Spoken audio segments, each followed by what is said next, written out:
ሞዴሬተሮች ኤርሚያስ ሚውት እንዳታረገኝ ሚውት እንዳታረገኝ እንዳታረገኝ ሚውት አንተ ምን አይነት ሰው ነህ? እያዳመጥኩ ቆይ አንዴ ላናግረው እሱን አድመጠኝ። እኔ አይደለም ላናግረው መጀመሪያ ኤርሚያስ የሚባለው ውሸታም ሰውዬ ላናግረው። እሺ አንዴ አድመጠኝ። እኔን ቆይ ደሜ አንዴ አድመጠኝ። እኔን አንዴ አድመጠኝ። ላናግረው እሱን አንተ ምን አድመጠኝ አልኩት። ላናግረው እሱን ያው ችግር ይሄ ነው። ችግር ይሄ ነው እኮ ታናግረው። አድመጠኝና እኮ ታናግረው አድመጠኝ እኮ ብዬ የምልህ ወንድሜ ታናግረዋለህ። አድመጠኝ። እንኳን ደህና መጣህ፣ እንኳን ደህና መጣህ ልልህ ነው። ሁለተኛ ሞዴሬተሮች ዜዶን ሚዩት ያደረገው እንዳታደርገው፣ ማናችሁም ሚዩት እንዳታደርጉት። ደምረው ይምጣ ብዬ እኔ ነኝ ያስወጣሁት ማለት ነው። እስከ ዛሬ እንደውም አላወራሁትም። ማዶና ማዶ ሆኖ ከመወራወር ከፈለገ በውስጥ ከፈለገም እዚሁ ማውራት እችላለሁኝ እኔ። ኦኬ። ስለዚህ ሚዩት እንዳታደርጉት። ኤርሚን ላውራ ብሎ ሳለ አውራው እና ከዛ ከኛ ቴንክ ዩ ቀጥል። እሺ አሁን ያወራውን ደግመህ በኔ ፊት አውራ። ቶሎ በል ብራዘር። በመረጃ አሉባልታ ሳይሆን በመረጃ ያለ መረጃ ተረጋግታችሁ ግን አውሩ ሁለታችሁ። ምንም ችግር የለም፣ ምንም ችግር የለም። ደውለህ አዳምጠኝ። አዳማ ሚውት አድርግ። ማነው የሆነ ሰው ኤርሚ ሚዩት አድርግለት ሲያወራ አንተ ሚዩት አድርግለት። አዳምጥ። አዳማ መጥቻለሁ ደሜ የት ነህ ካልክበት ሰዓት ጀምሮ ያወራነውን ቃል በቃል ጨምረ ቀላቅለ ኤርሚያስ እንዲወድ ብለህ ማለት ነው። ጨምረ ቀላቅለ እንዳታወራ ቃል በቃል ማለት ነው። እኔ እዚህ ጋር አለው ቃል በቃል ከአንተ ጋር ያወራነውን ተናገር። አዳምጣለሁ ሲያወር በእኔ ፊት ቀጥል። እሺ አዳማ እንደተገናኘን አምናሃል። ያው ከኦርቶዶክስ ከመሆነ በፊት ቆይ ጊፍት ማንም እንዳይሰጠኝ እኔ ጊፍት ማንም እንዳይሰጠኝ። ቆይ አንዴ ጊፍቱ ልዝጋው። ማንም እንዳይሰጠኝ ማንም መገናኘታችንን ታምናለህ? ቆይ አንዴ ብራዘር ጊፍት ማንም ሰው እንዳይሰጠኝ አልፈልግም። ማንም እንዳይሰጠኝ ጊፍት ማንም አደራ። ኦርቶዶክሳውያን ጊፍት እንዳሰጡ ማንም በቃ አልፈልግም። ጊፍት እንዳሰጡኝ አሁን አዳማ አንድ ሚውት አድርገው። አዳማ እንገናኛልከኝ ደውለ እንደመጣ አንተነ ከተገናኘን በኋላ አንተ እግዚአብሔርን የማትፈራ ከሆነ ለነገሩ የለህም እግዚአብሔርን የማትፈራ ከሆነ ሪል ከኔ ጋር ያወራኸውን ወሬ በትክክል አንድ ሳትዋሽ ማለት ነው። ልጅ ካለ በልጅ ትምላለህ፣ አስምላለሁ። አንድ ሳትዋሽ ቃል በቃል እኔ ነኝ ስካይላይት ሆቴል የጋበዝኩ እሱን ሁሉ ሳይቀር ቃል በቃል ተናገር። ቃል በቃል የትኛው አጋንንት ነው እኔ የተደባደበኝ መቼ? ቃል በቃል ምን አይነት ብጥርቅ ነገር ነህ? ቀጥል። እሺ ተሳደብ፣ ችግር የለውም። ስድቡን እቀበላለሁ። ስድብ እንዳትሰዳደቡ። አይ እኔ ስድብ የለብኝም። እኔ ችግር የለም። ኖ ስድብ እንዳትሰዳደቡ። ስድብ የምትሰዳደቡ ከሆነ ቃል ማለት ነው። አይ እኔ ስድብ ውስጥ የለውበትም። እኔ እንደዚህ አይነት ሰውም አይደለሁም። እኔ በጥርቅ ማለት በጥርቅ ማለት ያልተባለን ነገር የሚል ሰው ማለት ነው። ትርጉሙን ልንገርህ እሺ።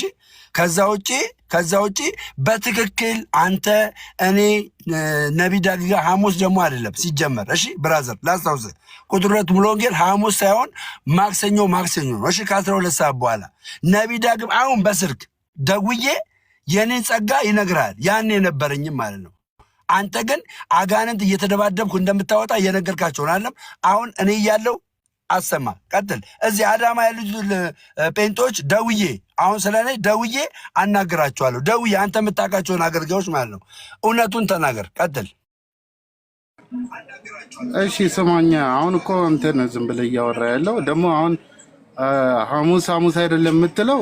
ነቢይ ዳጌ የራሱን በረከት ጉባኤ ቤተክርስቲያን ብሎ ከከፈተ እንደውም በአሁኑ 10ኛ ዓመቱን ነው እያከበረ ያለው። 10 ዓመት ሙሉ የራሱ ቸርች አለ።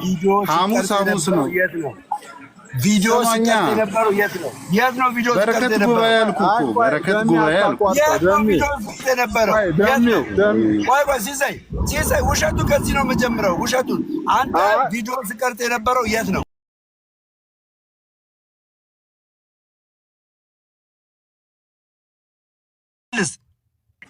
ሰማኛ እኮ ቪዲዮ ሲቀርጽ የነበረው መቼ ነው? የት ነው? የቸርች ነበር? በረከት ጉባኤ ቤተክርስቲያን ያልኩህ እኔ ነቢይ ዳጊ ሙሉ ወንጌል እያለ አይደለም። በኢየሱስ ክርስቶስ ስም አንተ ቁጥር 2 ሙሉ ወንጌል ነው ቪዲዮ መቀርጦ አላልክም?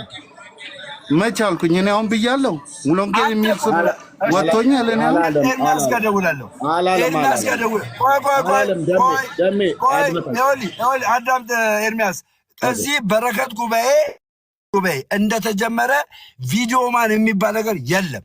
እንደተጀመረ አንተ እኔን የምታቀኝ ቁጥር 2 ሙሉ ወንጌል እንደሆነ እስቲ ማልና ተናገር። ቁጥር 2 ሙሉ ወንጌል ማቀህ ብለኛል አላልከኝም? ማልና ተናገር። ቀጥል። ኧረ እኔ አላልኩም። ስለ ሙሉ ወንጌል ያወራሁት ነገር የለም። በረከት ጉባኤ ታውቃለህ ወይ? ነቢይ ዳጊን ብዬ ኤርሚን ራሱ አሁን ነቢይ ዳጊ ጋር ያልከውን ልናገር። እኔ ልንገርህ አንዴ ብራዘር እኔ ወደ ኤርሚያስ የምታወራ ከሆነ ያለውን ጣልቃ የሚገባ ከሆነ ያለውን እንንገረው። ሲሱ ጋር ይላል። አንዴ ሁለታችን አንዴ ደሜ ሚዩት አድርገው የዳጊ ልናገር ሲሰይ የዳጊ ልናገር እኩል ደቂቃ ወሰዷ። ደሜ ኤርሚም መታፈን የለበትም ሀሳቡን እንዲገልጥ ይወልድ ኤርሚም እስካሁን ይወልድ እየተናገረ ስላልሆነ ምናልባት ፌር ለመሆን ይወልድ ገባኝ። እውነታው እንዲታወቅ ነው። እውነታው ሲታወቅ ነቢይ ዳግም ማክሰኞ ቁጥር 2 ሙሉ ወንጌል የፈውስ ፕሮግራምን የያዘ ነበረ። ቁጥር 2 ሙሉ ወንጌል ካሜራማን ነበረ። ይሄ ልጅ ማለት ነው። ከዚህ ልጅ ጋር ማን ነበረ? እኔ ወዳጃ ልጅ ኤርሚያስ የሚባል ልጅ የእሱ ተመሳሳይ ማለት ነው። ከእሱ ጋር ነበር የሚሰራ የነበረው። ከባድ ሪል የሆነ ማለት ነው። ከዛ ነቢይ ዳግም ጀስት በረከት ጉባኤ የራሱ ጋር ሙሉ ወንጌል ወጣና በረከት ጉባኤ ብሎ መሰረተ ማለት ነው። የዛሬ 10 ዓመት ገባ። የዛሬ 10 ዓመት ከመሰረተ በኋላ ሐሙስ ጀመረ። ሶዛት እኔ አንተ አውቃለሁ ብለህ ያልከኝ በረከት ጉባኤ ሳይሆን ከዚህ በፊት ነግረኛል። ቁጥር 2 ሙሉ ወንጌል ከፊት አላልኩም። እኔ አላልኩም። ሙሉ ወንጌል ነው ማውቀህ አላልኩም። ኤርሚ ቆይ ይጨርስና አንተ ደግሞ የራስህ ቪዲዮ በደንብ ታወራለህ። ደሜ መውጣት አይቻልም። ይጨርስና ኤርሚ ደግሞ በደንብ ታወራለህ። እሺ ደሜ ጨርስ። ኦኬ እንደዚህ አለ። አንድ በል ሁለት እኔ አሁን ዳጊ ጋር ልደውል እችላለሁ። አንድ ማለት ነው አጋንንት ከኔ ጋር የተደባደበ አሁን እሱ እዚህ ጋር እንደሚቀደደው ማለት ነው የተደባደበ የተጣላ አንድ ነገር የለም። ይኸው ነቢይ ዳግም አሁን በእናንተ ፊት ልደውል እችላለሁ። አንድ ከየት አምጥተህ ነው ይደባደባል ይጣላል ምናምን አልኩ። አንድ እሱ ነው። ሁለት እኔ እናንተ ስካይላይት በተገናኘ ሰዓት ስለ ገንዘብ ስለተለያየ ነገር አውርተናል። ሲጀመር ለምን ትዋሻለህ ብራዘር? አንተ ትልቅ ሰው አይደለም? እንዴት ትዋሻለህ? በጌታ በኢየሱስ ሁለቱን ጥያቄ ይመልስልና ከዛ ወደ አንተ እንመለሳለን። እሺ ኤርሚ ማይክን አንሚት አድርግና አሁን ማውራት ትችላለህ። እንዳታቋርጠው ደሚ ኤርሚ ቀጥል። አይ እኔ ሙሉ ወንጌል እያለ ነው ማቀው አላልኩም። እንደገና ደግሞ እኔ በረከት ጉባኤ ነው ያልኩት እንጂ የበረከት ጉባኤ ከተከፈተ ራሱ 10 ዓመቱ ነው ማለት ከተመሰረተ። እንደውም በአሁኑ ኮንፈረንስ ራሱ አለው እንጂ አሁን እሱ እንደሚለው አይነት ነገር አይደለም እያልኩ ያለሁት። እኔ ሌላም ነገር አላወራው። እንደገና ደግሞ እንትን ሰዎች የፎስ ፕሮግራም እና እንትን ሲወጣላቸው አጋንንት ምናምን ሲወጣላቸው እየገባ በመሃል ሲጸልይላቸው ነበር እና የዛ ጊዜ አንዳንድ ሰዎችን ራሱ እኔ እንትን ሲል አየው ነበር። እኔ ካሜራማን የነበርኩትም እዛ ነው እንጂ በረከት ጉባኤ እንጂ ቁጥር 2 ሙሉ ወንጌል እያለ አይደለም። ሙሉ ወንጌል እያለ የነበረውም ደግሞ ካሜራማን ኤርሚያስ የሚባል ደግሞ ሌላ እንደነበረ አውቃለሁ እኔ እንጂ አሁን እሱ የሚለውን ነገር አይደለም። እኔ አሁን የተናገርኩትም ያልተናገርኩትን ነገር ነው እሱ አሁን እያለ ያለው። ስለዚህ ምስክር ያስፈልጋል ማለት ነው። ልደውል ማለት ደውል፣ የፈለከው ቦታ ደውል። እኔ ካሜራማን እንደነበርኩና እዛ ደግሞ እንደማውቅ ማንም ደግሞ እዛ ስትመጣ ማንም ሁለተኛ ደግሞ እሺ ሁለተኛ ስካይ ሲቲ እኔ ስጋብዝ አንተ ጠርተኝ እኔ ስጋብዝ ምንድነው ያወራነው? ሲሆን ተናገር። ይሄንን የዛለት ደግሞ ያወራነው እንደውም ስለ ጊፍት እያወራን ነበረ። ጊፍት እንደውም እንዴት ነው የሚወጣው ምናምን ብዬ ስለ ባክ በጴንጤ ሙድ ጊፍት ራሱ ብዙም አይነፋም እና ብዙም አይመችም አላልኩም። አትዋሽ ማል እሺ ካልክ አላልኩም ካልክ ራስህ ጉዳይ። እኔ ምንም አዳም ጊፍት ማውጣት እፈልጋለሁ። እንዴት ነው ጊፍት ማውጣት የምችለው ብለኛል አላልከኝም እኮ? እኔ ቢሰጡኝም እኔ ማውጣት አልችልም። ቆይ አዳምጠኛ። እሺ አዳምጠኝ ብለሃል አላልክም? መጀመሪያ ይመልስ። ጊፍት እንዴት ነው ማውጣት የምችለው ደሜ ብለኛል አላልከኝም? ያልኩበት ምክንያት ልንገርህ። እኔ እንደዛ ያልኩት ሰው ጊፍት ይሰጠኛል፣ ጊፍት ግን እንዴት ነው የሚወጣው ነው ያልኩት። ጨርሻለሁ። ሌላ ጥያቄ። እኔ እናንተ ቁጭ ብለን ስለተመስገን አንተን አውርቻለሁ? አላወራኝም። ግን የተመስገንን አይደለም እኔ ያልኩት እሱ ሌላ ነው። አዳምጠኝ። ካላወራን ለምንድን ነው በመላመጥ እዚህ ገብተህ የምትቀባጥረው? ለምንድን ነው የምትቀባጥረው? አላወራንም። በመላመጥ ለምን ትናገራለህ? ለምን ትዋሻለህ? አንተ ገና ለገና እኔ ናዝሬት ነኝ ስላልክ እኔን ለምታሽማቅቅ ብራዘር፣ አሁን የተቀበልኩት እውነት የማይነቃነቅ ነው። እሺ ወንድሜ ንስሐ ገባ፣ እግዚአብሔር እንዳያጠፋ። ጨርሻለሁ። እኔ የፈለግከውን አውራ ከዚህ በኋላ። እኔ ስለ ተመስገን ያወራሁት ተመስገን የሚደረግለትን ነገር እያየ በዛ የሚደረግለትን ነገሮች ጥቅማጥቅሞች እስከ አብሮነት እሱን እያየ ነው። በዛ ነው ተገፋፍቶ ሄደው ነው። ያውራና ሀሳብ ትሰጥበታለህ። እሱ ያውራና የጨርስ። ምናልባት ኤርሚም ከፈለገ ደግሞ ከኤርሚ ጋር ደግሞ በጨዋነት እንደዚህ ትቀጥላላችሁ። ምንም እኮ ችግር የለም። 2 ደቂቃ እሱ የሚሰድና ኤርሚም ዛሬ ላናግረው ፈልጓለሁ ከመጣ ስላለ እንደዚህ ተከባብረን እኛ ኢትዮጵያውያንን ተከባብረን የሀሳብ ልዩነት ሊኖር ይችላል፣ የእምነት ልዩነት ሊኖር ይችላል። ግን በጨዋነት ማውራት ማንም አይከለክለን። ውሸት ደግሞ ሲነገር አሁን እኮ ለዛ እኮ አንተም በቃ እሱ ማጥራት እሱ ያውራና ከተመስገን ጋር ተያይዞ የምጠይቀው ነገር ካለ ልክ እንደዛው እንዳሁኑ ትጠይቀዋለህ። ማንን? ኤርሚያስን ኖ አላልክም፣ አላወራንም። ኖ ኤርሚያስን እኔ ነው እያለ ያለው ደም እኔ ነው እያለ ያለው። ከኤርሚ የናዝሬቱ ጋር ከጨረሳችሁ እኔ ስለሆንኩ ያስጠራው ስለዚህ የዋሸውን ውሸት ይቅርታ ጠይቆኝ ይውረድ። በቃ ጨረስኩ። እኔ ምንም የዋሸሁት ነገር የለም። አዳምጠኝ። ቀድም ለእነ ኤርሚያስ የነገርኳቸውና ደሜ ከታች ያለው ሰሚ ሰው ይፍረድ። በቃ አንተም መናገር ያለብን ተናግረሃል። ከታች ኦልሞስት ወደ 2 ሰው የሚጠጋልና ያው ሰሚው ሰው ማንጋ እውነቱ ማንጋ ሐቁ እንዳለ እሱ ይፍረድ። ዋናው የፈለገ ኤርሚ ስለሆነ እኔም ልውረድ። ከኤርሚ ጋር ግን እንደዚህ በሰከነ መልኩ በጨዋነት ውይይታችሁን ቀጥሉ። እሺ እኔና ኤርሚያስ የምናወራ ከሆነ ሁሉንም ነው የምታወርደው። እኔ እናንተ የምናወራ ከሆነ ማንም ጣልቃ እንዲገባ አልፈልግማ። ጣልቃ እንዲገባ አልፈልግም። በቃ ገስት ላይ እኔ እናንተ ብቻ በቃ እኔ እናንተ ብቻ እናወራለን በፍቅር በሰላማዊ መንገድ። ምንም ይሄን ያህል እኮ ኢትዮጵያን እኮ ገስት ላይ ያሉትን በፍቅር በሰላም ለማውራት ማንም የከለከለን ነገር ስለሌለ እኔ በእግዚአብሔር ለምናችኋለሁ በጨዋነት አውሩ። ይኸውልህ ልንገርህ፣ እኔ ሲሳይ ስለደወለ አክብሬ ጀስት ንጹህ ሰው ስለሆንኩ ቆሜ ነው ማወራችሁ። ቆሜ ማለት ነው፣ ጨለማ ነው። አያችኋ፣ መንገድ ላይ ቆሜ ነው ማወራችሁ። ስለዚህ ሁሉንም አውርድ። ችግር የለም። እንደዛ ማንም አያወራም። ኤርሚ ጋር አንተ ታወራለህ። ምን ታደርጋላችሁ? ምንም አታደርጉ። በቃ ምንም ስለማታደርጉ ከማንም ጋር ማውራት ስለማልችል ታች አውርዱልኝ። በቃ አውርዱልኝ። ፈቃደኛ ከሆነ እንደዚህ ነው የምናደርገው። እሺ ደሜ በውስጥ ላውራ ወይስ በዚህ ላውራ? ፈቃድ ምንም አውራኝ፣ በአደባባይ የምታወራኝ በአደባባይ አውራኝ፣ ችግር የለውም። ስለዚህ እዚሁ እያሉ ሁላቸውም ጨዋዎች ናቸው፣ እህቶች ናቸው። ማንም ጣልቃ አይገባም። ነው ማንም ጣልቃ ይውረዱ። ኤርሚያስ አስወርዳል። አይወርዱ። አይገቡም ጣልቃ ገና አይወርዱም። ኖ እኔ እናንተ ብቻ የምፈልገው እንደዛ ከፈለክ እኔ በውስጥ አውራኝ ካልሆነ ይኸው በአደባባይ እኔ እናንተ ብቻ ነው። ምን ያደርጋሉ? ወይ ገስት ላይ ምን ያደርጋሉ?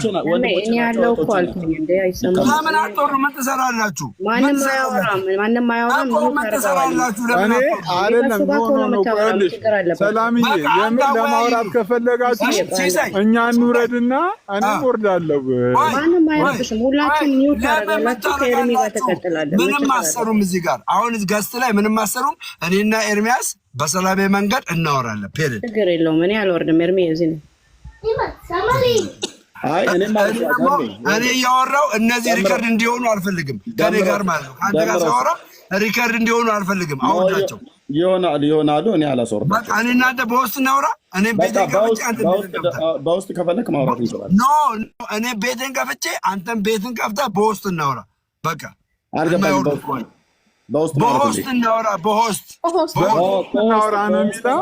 በውስጥ አይ እንደዛም እኔ ብዙ እንትን አይደለም። እዚህ ከመጣ ግን እኔ አሁን በሰላማዊ መንገድ እንደው የምር ማውራት ከፈለጋችሁ ሀሳቦችን መቀየር ከፈለጋችሁ ገስት ላይ ያላችሁ ሰዎች እንደው ምንም በቃ ማለት ዋናው ኤርሚ በቂ ነው። ኤርሚ ደምሮን ለማውራት ኤርሚ ደምሮን ለመሞገት ለመጠየቅ ኤርሚ በቂ ስለሆነ እኛ ሁላችንም እንውረድና ኤርሚና ደምሮ ያውሩ። ራሱ እኮ ነገ እንትን ካላለ ኤርሚ እኮ ትላልቅ ውይይቶችን ስለመራ ከደምሮ ጋር ይህንን ውይይት ማካሄድ አይከብደውም። እኛ እንውረድና ደሜና ኤርሚ ብቻ ያውሩ። ችግር የለም። እኔ ከሲሱ ጋር እስማማለሁ። እታች ወረዱ። ኖ ጌርሳም አይሆንም። ዛሬ መደረግ አለበት። ምን ታረጋለህ? በጌታ ተረጋጋ። ሲሶ ተረጋጉ አንዴ። ይሄ ታማኝ ቤት ነው። እሺ ማንም ጣልቃ ማንም ወሬህን ያስተርሳል እንዳለ እነዚህ ቤት እኔና ኤርሚ ስንነጋገር ላይቭ ላይ ማንም እንዲቀረጽ አልፈልግም። ውረዱ። ምንም በጣም እኮ ሲምፕል ነገር እኮ ነው። ሶሻል ሚዲያ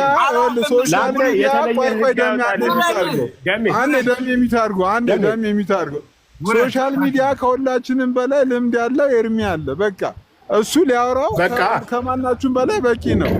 ቢኒም ምንም ሌሎቻችሁ ምንም አንሰራ። ሁለቱ ያወሩበት ሌሎቻችን እሱንም ደግሞ አድምጠው ሲሶ እሱንም አድምጠው እሱ ደግሞ እሺ ያለ እኮ እሺ ያለ አንድ ጊዜ ፕሊዝ ደሜ ሰማኛለህ። ማንም አይረብሽም ካልነ ማንም አይረብሽም። እኔ ሞዴሬተር ነኝ። ቆይ እኔ ከኤርሚያስ ጋር ሳውራ እኔና ኤርሚያስ ጋር ነው የምፈልገው። አንተ ስለመጣ አዲስ ህግ ላንተ አይወጣም። ቀደም ጌርሳም ጣልቃ ሲገባ ነበር። ስለዚህ አሁን ማውራት አዳምጪኝ ሲስተር። ምን ታደርጊያለሽ እዚህ ጋር ምንም ካላወራሽ? ኦኬ እዚህ ነው። ቀይ ምንጣፍ አንጥፉልኝ አትበል፣ አትሳደብ። ቀይ ምንጣፍ አንጥፉልኝ። ስለዚህ ኤርሚያስ በቃ አወራን ነው። አለበለዚያ ቻው፣ ወደ ቤት ልግባ ነኝ። መንገድ ላይ ቆሜ ምንም ችግር የለውም። መሄድ ትችላለህ። የመጣኸው የጠራህ አክብሮህ ነው። ናና እኔ እናንተ ተነጋግረን አናቅም። እስኪ ዛሬ እንነጋገር አለ። ይሄ ቤት ታማኝ ቤት ነው። ማንም ጣልቃ አይገባብም። እንደናንተ ቤት አይደለም። ሚዩት የሚያደርግ የለም። ታማኝነት እኮ አይደለም። ብሎክ የሚያደርግ የለም። ሲሶ ነው የልብ ልብ ሰጠኸው አንተም ማለት ነው። እንደዛ መደረግ የለበትም። እኔ ከአንተ የሚልቅ ከማንም የሚልቅ ኤርሚን አከብረዋለሁ። ስለ አሁን ቤቱን ይበጠበጣል ይረበሻል ተብሎ አይደለም። ዋናው ትልቁ ቁም ነገር ደምረውን በጨዋነት ኤርሚ እንዲያወራ ነው። መጠየቅ ያለበት ጥያቄ ካለ ይጠይቋል። መሞገትም ያለበት ነገር ካለ ይሞግቷል። ለሱ ኤርሚ በቂ ስለሆነ ሌሎቻችሁ ብትወርዱ ምንም ችግር አልነበረም። ማንም ኒውት አያደርገውም። ያለ ገስት መሆን የማይችል ነገር ነው። ገስት ተቀምጦ ነገር መሆን አይችልም። ምን ችግር አለ? እኛ ከታች ሆነን ብንሰማ ቢኒ እንደው በጣም ከይቅርታ ጋር ክርስቶስ እኔ ቲክቶክ አንዴ ነው ሲሶ አንድ ጊዜ ሰላምዬ አንዴ ቢኒ ሲሶ አንተ ሲጀመር እዚህ ቤት መጥተህ ልክ ኤርሚያስን እና አገልጋይ ደምሮን እኩል በኩል በሚዛን ላይ አስቀምጠ ማውራት ሮንግ ነው። እኔ ለዚህ ሀሳብ ብዬ ነው የገባሁት። ካጠፋሁ ሁላችሁ በጣም ይቅርታ። ሶልዬ እኔ ነኝ እየተቆራረጥክ ነው። አንዴ ወንድምነት ሶልዬ እኔ ነኝ የሚዩት ያደረኩ። ሲሶም በጌታ ወንድማችን ነው። የማወራው የማከብረው ወንድም ነው። አውርተናል። ኦኬ ስለዚህ ማናቸውንም ኦፌንድ እንዳታደርጉ እሺ። ኦኬ የሲሶ ኦፌንድ ላደረገው አይደለም ኤርሚ ኦፌንድ ላደረገው ሳይሆን የሲሶ ከዚህ ይፈልጋል ትከሻ መለካካት ስለሌለበት ነው እንደዛ አይነት እሱ እንደዛ ነው የሚፈልገው ለእንትን ለሪከርድ ምናምን እንዲመች ነው። ችግር የለውም ሲሶ ያለውም ይገባኛል። ግን የሲሶ በጌታ መሆንነት 100% ጠይቄ ያረጋገጥኩት ነገር ነው። በጌታ የታመነ ወንድም ነው። በኢትዮጵያ ሙሉ ወንጌል ቤተክርስቲያን እኔ በጸሎት ህብረት ውስጥ አዳር ፕሮግራም ያገለገልኩባት የጉለሌ አጥቢያ ሙሉ ወንጌል ቤተክርስቲያን አባል ነው። በጌታ ወንድማችን ነው። ሌላ ነገር አሁን ከዚህ በፊት ስለ ሲሶ የነበረኝ አመለካከት ሁሉ ምናምን ነገር ሁሉ በሙሉ እሱንም ጠይቄው በደንብ ተቀርፎልኛል። እና ያለው እኮ ልክ ነው። እኔ አሁን እዚህ አብረው ያሉ ወንድሞችንም እንዳላስወርዳቸው ለምንድነው አዲስ ህግ መውጣት ያስፈልገው? እዚህ ያሉ በሙሉ ታገለግሉ ናችሁ። ሶልዬ ሁላችሁ ማለት ነው። ነጸጊ በሙሉ እዚህ ያሉ ወንድሞች እናቶቼ ማለት ነው። ከደሜ ጋር ለማውራት እናንተ ከገስት ላይ መውረድ አለባችሁ ብዬ እኔ በግሌ አላመንኩም። ለዛው ነው መውረድ የለባቸውም። ምክንያቱም ስለማውቃችሁ ሚዩት አድርጉ ብዬ ስላችሁ እንደ ታላቆቼም እንደ ጌርሳም አይነቱ አክብረውኝ ነው የሚሰሙት። እኔም እናንተን አክብሬ ማለት ነው። ሚዩት ተደርጎ ከፈለገም ሲሶ ቤቱን እየመራው እኔና እሱ ብናወራ በአክብሮት ዲቤት አይደለም እየሆነ ባለው ነገር ከዚህ በፊት አውርቶ ስለማያውቅ ደምረውም ከኔ ጋራ ማለት ነው። እኔ ከፈለገ በውስጥም ላወራው እኮ እችላለሁ። ግን እዚሁ ሶሻል ሚዲያ ላይ ደግሞ ባወራው ብዬ በሚል ነው እንትን ያልኩትና እናንተም ብትወርዱ እኔና እሱ ብናወራ ሲሶ ያለው ነገር ይስማማኛል። ደግሞ እሱም ደግሞ ትእዛዝ አደረገውና ውረዱ ብሎ ሲል አልወርድም ብሎ ቢል ቢኒ አልወርድም ብላ ብትል ሰላም አልወርድም ብላ ብትል ጸጊና ጌርሳምዬ እንደውም ከሲሶ ጋር ተስማምተዋል። ሌሎቹ አልወርድ ብለው ቢሉ መብታቸው ነው፣ ውረዱ ብያላቸው። ምክንያቱም አብረው ነው የሚያገለግሉት ማለት ነው። ኖ ወገኖች እኔ ያመንኩበትን ነገር በቃ ብታለልበትም ልሞኝ አልኩ። አልሰማችሁም። ሲሶ ሲዋሽነ ምናምን ነገር አልሰማችሁም። ወንድሞች እናቶች አልሰማችሁም። በምንም አይነት መልኩ አልሰማችሁም። አብሬያቸው ያገለገልኳቸው እህቶችና ወንድሞች ሁሉ ጭምር ሳይቀር የሚያውቁት ወንድም ነው። በጌታ ወንድሜ ነው ሲሳይ። ኦኬ በቃ አንዳንድ አካሄዱ ላይ ቅሬታ ቢኖረኝም እሱን ነገር አውርተን ጨርሰናል። ሂዝ አወር ብራዘር ወንድማችን ነው። እሺ ቴንክ ዩ። እና ሲሶ ያለውም ነገር ጥሩ ነበረ። ኤርሚ አንዴ ልናገር። እኔ ሐሳቤን አላገኛችሁትም። አንዴ ልናገር። የኔ የሲሶ በጌታ መሆን አለመሆን የመሆን ጉዳይ እሱን አይደለም ኢሹ ያነሳሁትኝ። አሁን አንተ ያነሳውን ሐሳብ እስማማለሁ፣ እኔ ችግር የለብኝም። ነገር ግን በተግባር ቢያሳየን ደግሞ በጣም ጥሩ ነው። በጣም ፌር ሆኖ ቢያሳየን በጣም ደስ ይለኛል። እሱን እንለፈው። አሁን ግን ከገስት ላይ ያሉ ሰዎች ይውረዱና እሱ ብቻውን ይሁን ምናምን የሚባለው ነገር ከኤቫንጀሊስት እኔ እንደሱ አይነት ነገር ተናግሬ ልውረድ። ቀደም ስገባ ሐሳቤን ልጨርሳ እኔ ራሱ ጋር መቆየት አልችልም። ይወልደ ቲክቶክ ላይ መቆየት አልችልም። ምክንያቱም ቲክቶክ ላይ መቆየት ማልችለው የቤተ ክርስቲያን ትእዛዝ በጣም እንደውም በቃ በስተት ነው የገባሁት። ለዚህ ሁሉ ይቅርታ እጠይቃለሁ። ቤተ ክርስቲያን ሄጄ ማለት ነው። ምናልባት ኤርሚ የተናገረው ነገር በጣም በቂ ይመስለኛል። እኔ በጨዋነት እንዲያወሩ ከመፈለግ አንጻር ነው የገባሁት። ወደፊት ምናልባት ቲክቶክ ስመለስ አብራራለሁ። ቴንኪው ኤርሚ፣ ከልብ አመሰግናለሁ። እግዚአብሔር በቃ አዋራቸው። እኛ እንውረድ። በቃ እኛ ትእዛዙን ነው የተቃወምነው ሲያዘን ምናምን ነው እንጂ ሌላ ነገር አይደለም። በቃ ይግባ ያውሩ ሁሉም። ኤርሚ መውረድ እንችላለን። መብታችሁ ነው። እኔ መውረዳችሁ ነው ከሁለታችሁም አቅጣጫ። እሱን ከማውራት አቅጣጫ ሲሶና ጌርሳምዬ ያሉትም ገዝቶኛል፣ ጥሩ ነበረ። እናንተም ደግሞ አልወርድም ብላችሁ ብትሉ መብታችሁ የተከበረ ነው። ምክንያቱም ምንም አዲስ የሚፈጠር ነገር የለም። ለምንድን ነው እኔና እሱ እዚህ ስናወራ እናንተ ከዚህ በፊት እዚህ የምታገለግሉበት ቤት ነው። መብት ነው ቢኒ፣ መብትሽ ነው ሰላምዬ። ስለዚህ ደምረው ወንድማችን እንዲያወራ ከኤርሚያስ ጋር እንዲያወራ ሲፈለግ እናንተ የምትወርዱበት እሱ ትእዛዝ የሚሰጥበት ነገር የለም። ኤርሚ ይኸውልህ ይሄ ጥሩ ኦፖርቹኒቲ ነው። ቀጠሮ ከመያዝ ከሆስት ምናምን ከማለት ኤክስኪውዝ ከሚያደርግ እንውረድ። አሁን ይኸው ከስር ኢንቫይት አድርጌዋለሁ። ፕሊዝ በጌታ ፍቅር ጋብ እንትን እለምናቸዋለሁ። ቢኒዬ፣ ሶልዬ ችግር የለውም። እኛ እኮ መውረድ ችግር የለውም። እኔ መጀመሪያ ወርጃለሁ ሲጀመር ዳዝንት ማተር። ግን እኔ ማልፈልገው መሰለ እኔ ኤርሚ ላይ እዚህ ጋር ወጥቶ ልጁ ኤርሚ እንኳን ያወራበት መንገድ አይ ኤርሚ 7 ነው የምላችሁ። ኤርሚ 7 እንኳን ያወራበት መንገድ በጣም ሮንግ ነው። የራሱን ፖለቲካ ሰርቶ እሱ የጠየቃቸውን ጥያቄዎች ሳይመልስ አሁን ኤርሚ ጋር ማሁን ዝም ብሎ እዚሁ አፍ ለመካፈል ካለ እኔ ኤርሚ ቼክ ኢት በቃ ለማንኛውም ቼክ ኢት ለማንኛውም እኛ ጋር ችግር የለም አርጎ ያናግረዋል። ሌትስ ጎ ዳውን ና ግባ ግን ለምንድን ነው ቆይ ገርሳምዬ እውነት ይሄ ነገር እኔ ነኝ አይደል ቤቱን መምራት ያለብኝ አይደል ገርሳምዬ የኤርሚ ቤት እኮ አንደኛ ደግሞ የተለየ ነገር የሚፈጠረው ነገር አለ ገርሳ እትዬው ቤቱን እኔ ከመራሁትኝ ለምንድን ነው ስለ ደምረው ተብሎ ወንድሞችና እህቶች ምትሆኑ? አዎ በትክክል ለምን እዚህ እንትን ተቀበላላችሁ? ከኔ ጋር ምንም የተፈጠረ አዲስ ስፔሻል ነገር የለም። ለምንድን ነው እሱ ባወጣው ትዕዛዝ ቤቱ ሊመራ የሚፈልገው? እኔ አልፈልግም። ኦኬ አንድ ነገር ልናገር። ምንድነው መሰለ ኤርሚ አሁን ምንድነው ይሄንን አሁን ያሰብከው እሱን ለማስደሰት ብዬ እዚህ ጋር ጌርሳም ያንተ እንኳን ሐሳቡን እሺ ብለህ ብትል ቢኒም ቢስማማ አንድ ሰውም ቢሆን እንዲያዘን አልፈልግም።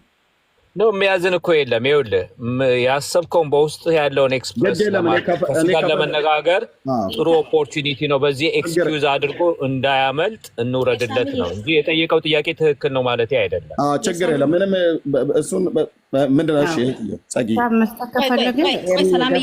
ሰላምዬ ቆይ አንዴ ይኸውላችሁ አሁን ሁላችንም እዚህ ጋር በአንድ ድምፅ ከምናወራ ኤርሚ ደምረውን የጠራው ዲቤት ሊያደርግ አይደለም ዲቤት ሊያደርግ አይደለም። ስለ እንትኑን አንርሳው ብዬ ነው። ገብቷችኋል?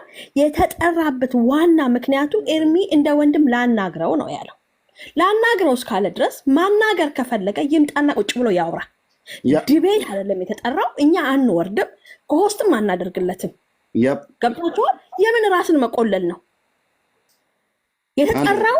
እንደ ወንድም ሊያናግረው ነው። እንደ ወንድም ሆኜ አናግረዋለሁ ካለ ይምጣና ያናግር። ካልሆነ ማንም ሰው አይወርድም። ጌርሳምዬ አትወርድም፣ አንተም ማናችንም አንወርድም።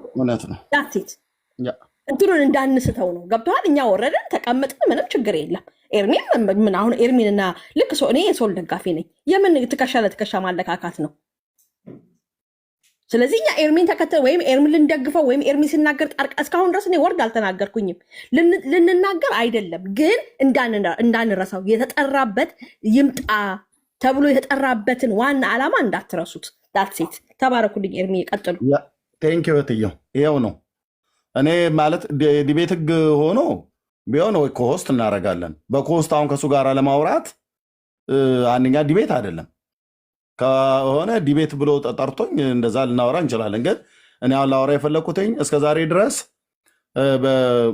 ጌታን ትቶ ከመሄዱ በፊት የተወሰነ ጊዜ በግል ተደዋውለን ስናወራ ነበር። ኦኬ ከወንድሞችም ጋር ሲያወራ ነበር። ከወጣም በኋላ በብዙ ሲሰድበኝ ሰምቼዋለሁ። እሱንም ሁሉ ሳልቆጥርበት ይምጣ ብዬ ስል እዚህ ላወራው የፈለግኩት ነገር ስላለ ማለት ነው። እሱም ያወራው የሚፈልገው ነገር ካለ ዲያወራ ነው እንጂ እንደ እህትየው እንዳለችው አሁን በዲቤት ህግ የሆነ የመጽሐፍ ቅዱስ ክፍል አንስተን እንደዛና እንደዚህ ብሎ ለማለት አይደለም። ኦኬ ከመጣ ደግሞ በዚህ ያሉ ወንድሞች ሁላቸውንም እህቶችንም ወንድሞችንም ቤቱን ትየው እንኳን ራሱ እንኳን ዞር ብል በምን ያህል ስርዓት እንደምታስኬዱ ታውቃለሁ። ስለዚህ ሰላም ትውረድ፣ ቢኒያም ይውረድ፣ ጌርሳም ይውረድ፣ እያንዳንዳችሁ ውረዱ፣ ጸገነት መውረድ አለባት ምናምን ነገር ብሎ የሚለው ነገር እኔም ደስ አላሰኘኝም ማለት ነው።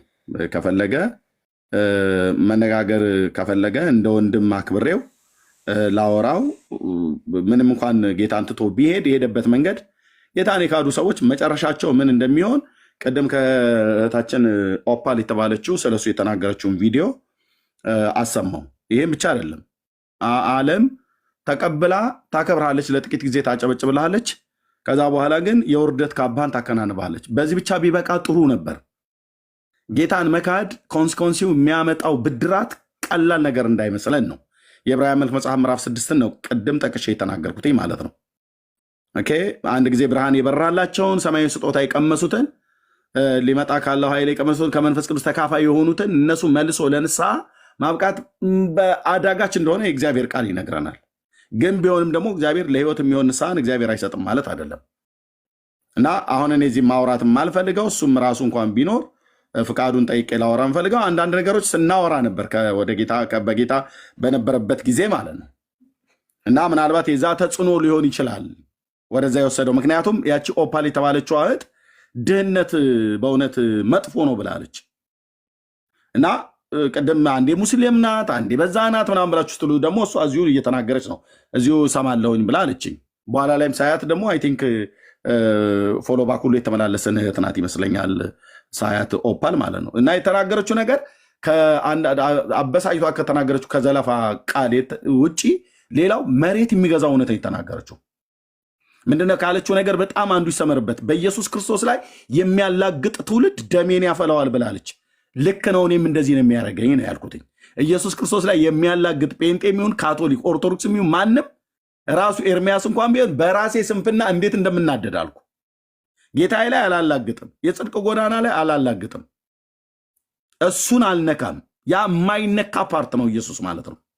እና በዚህ ምክንያት ነው እንግዲህ በዘለፋም በተግሳጽም መልክ የተናገረችው ማለት ነው። እህታችን መልሼ ላሰማ እችላለሁ። እና እሱም ነበረ በወቅቱ አይ ቲንክ ሲነጋገራት እና በዚህ አይነት መልክ ከሆነ ቆይስ ዛሬ ላውራው ብዬ ነው ይህንን እድል ሰጥቼው ናግባ ብያልኩት። ከገባ ደግሞ ማውራት ይችላል እንጂ እናንተ ግድ ከገስት ላይ ወረዱ ብሎ የሚለው ነገር ብዙም አልተስማማኝም። ዲቤት ቢሆን ኖሮ እሺ አውርጀው ኦኬ እንላለን። እና ለዛ ነው። ተባረኩ ፓስተርዬ፣ እንኳን ደህና መጣ። እንኳን ደህና ቆያችሁኝ። እርምዬ ሰላም ናችሁ? ሁላችሁ ደግ ናችሁ? ጌታ ይመስገን። አገሩ አማን ነው? ያው እንደምታየው ነው። አይ ደግ ነው።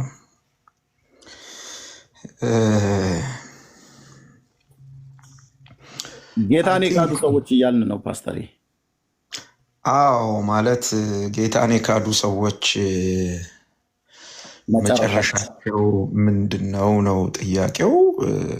መጽሐፍ ቅዱስ ግልጽ መልስ ነው የሚናገረው። መጽሐፍ ቅዱስ ጌታን የካዱ ሰዎች በቃ የዘላለም ፍርድ በላያቸው አለ ነው የሚለው። ዳሴት ምንም ወደ ግራም ወደ ቀኝም የሚባል ነገር አይደለም። አሁን የጠቀስከው የዕብራውያን መጽሐፍ የባሰውን ፍርድ ይቀበላሉ ነው የሚለው። ስለዚህ ጌታን የካዱ ሰዎች መጨረሻቸው ይሄ ነው። አይ ይሄ መጨረሻዬ አይሁን በንስሐ ልመለስ የሚሉ ሰዎች ደግሞ በአንጻሩ የዘላለም ሕይወት ያገኛሉ ማለት ነው። እውነቱ ይሄ ነው፣ በሰጠኸው ርዕስ መሰረት ማለት ነው። ከዛ በተረፈ ግን እንዲሁ ይሄን ያህል ሰዓት በአንድ ሰው ጉዳይ ዝም ብላችሁ ወደ ላይ ወደታች ማለታችሁ ትንሽ አልተመቸኝም። እኔ የገባሁት ለሱ ነው። ወደ ስራችሁ ብትመለሱ 1800 ሰው ወንጌል መስማት አለበት። ወሬና ጨጭቅ ስለነበረ ወደ 2000 ከምናምን ገብቶ ነበር። ዋናው ስራ ባይረሳ፣ ምክንያቱም ወንድማችን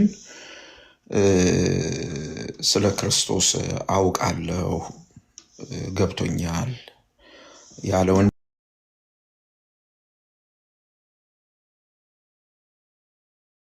ላይ መነጋገሩ ብዙ ውጤታማ ላይሆን ይችላል። አሮ ነው ኤርሚ እንግዲህ በልብ ሸክሙ ካለ አንተ በውስጥ ብታወራው በዚያ ቢያልቅ ጥሩ ይሆናል ብዬ አስባለሁ። ፈቃደኛ ከሆነ ማለት ነው።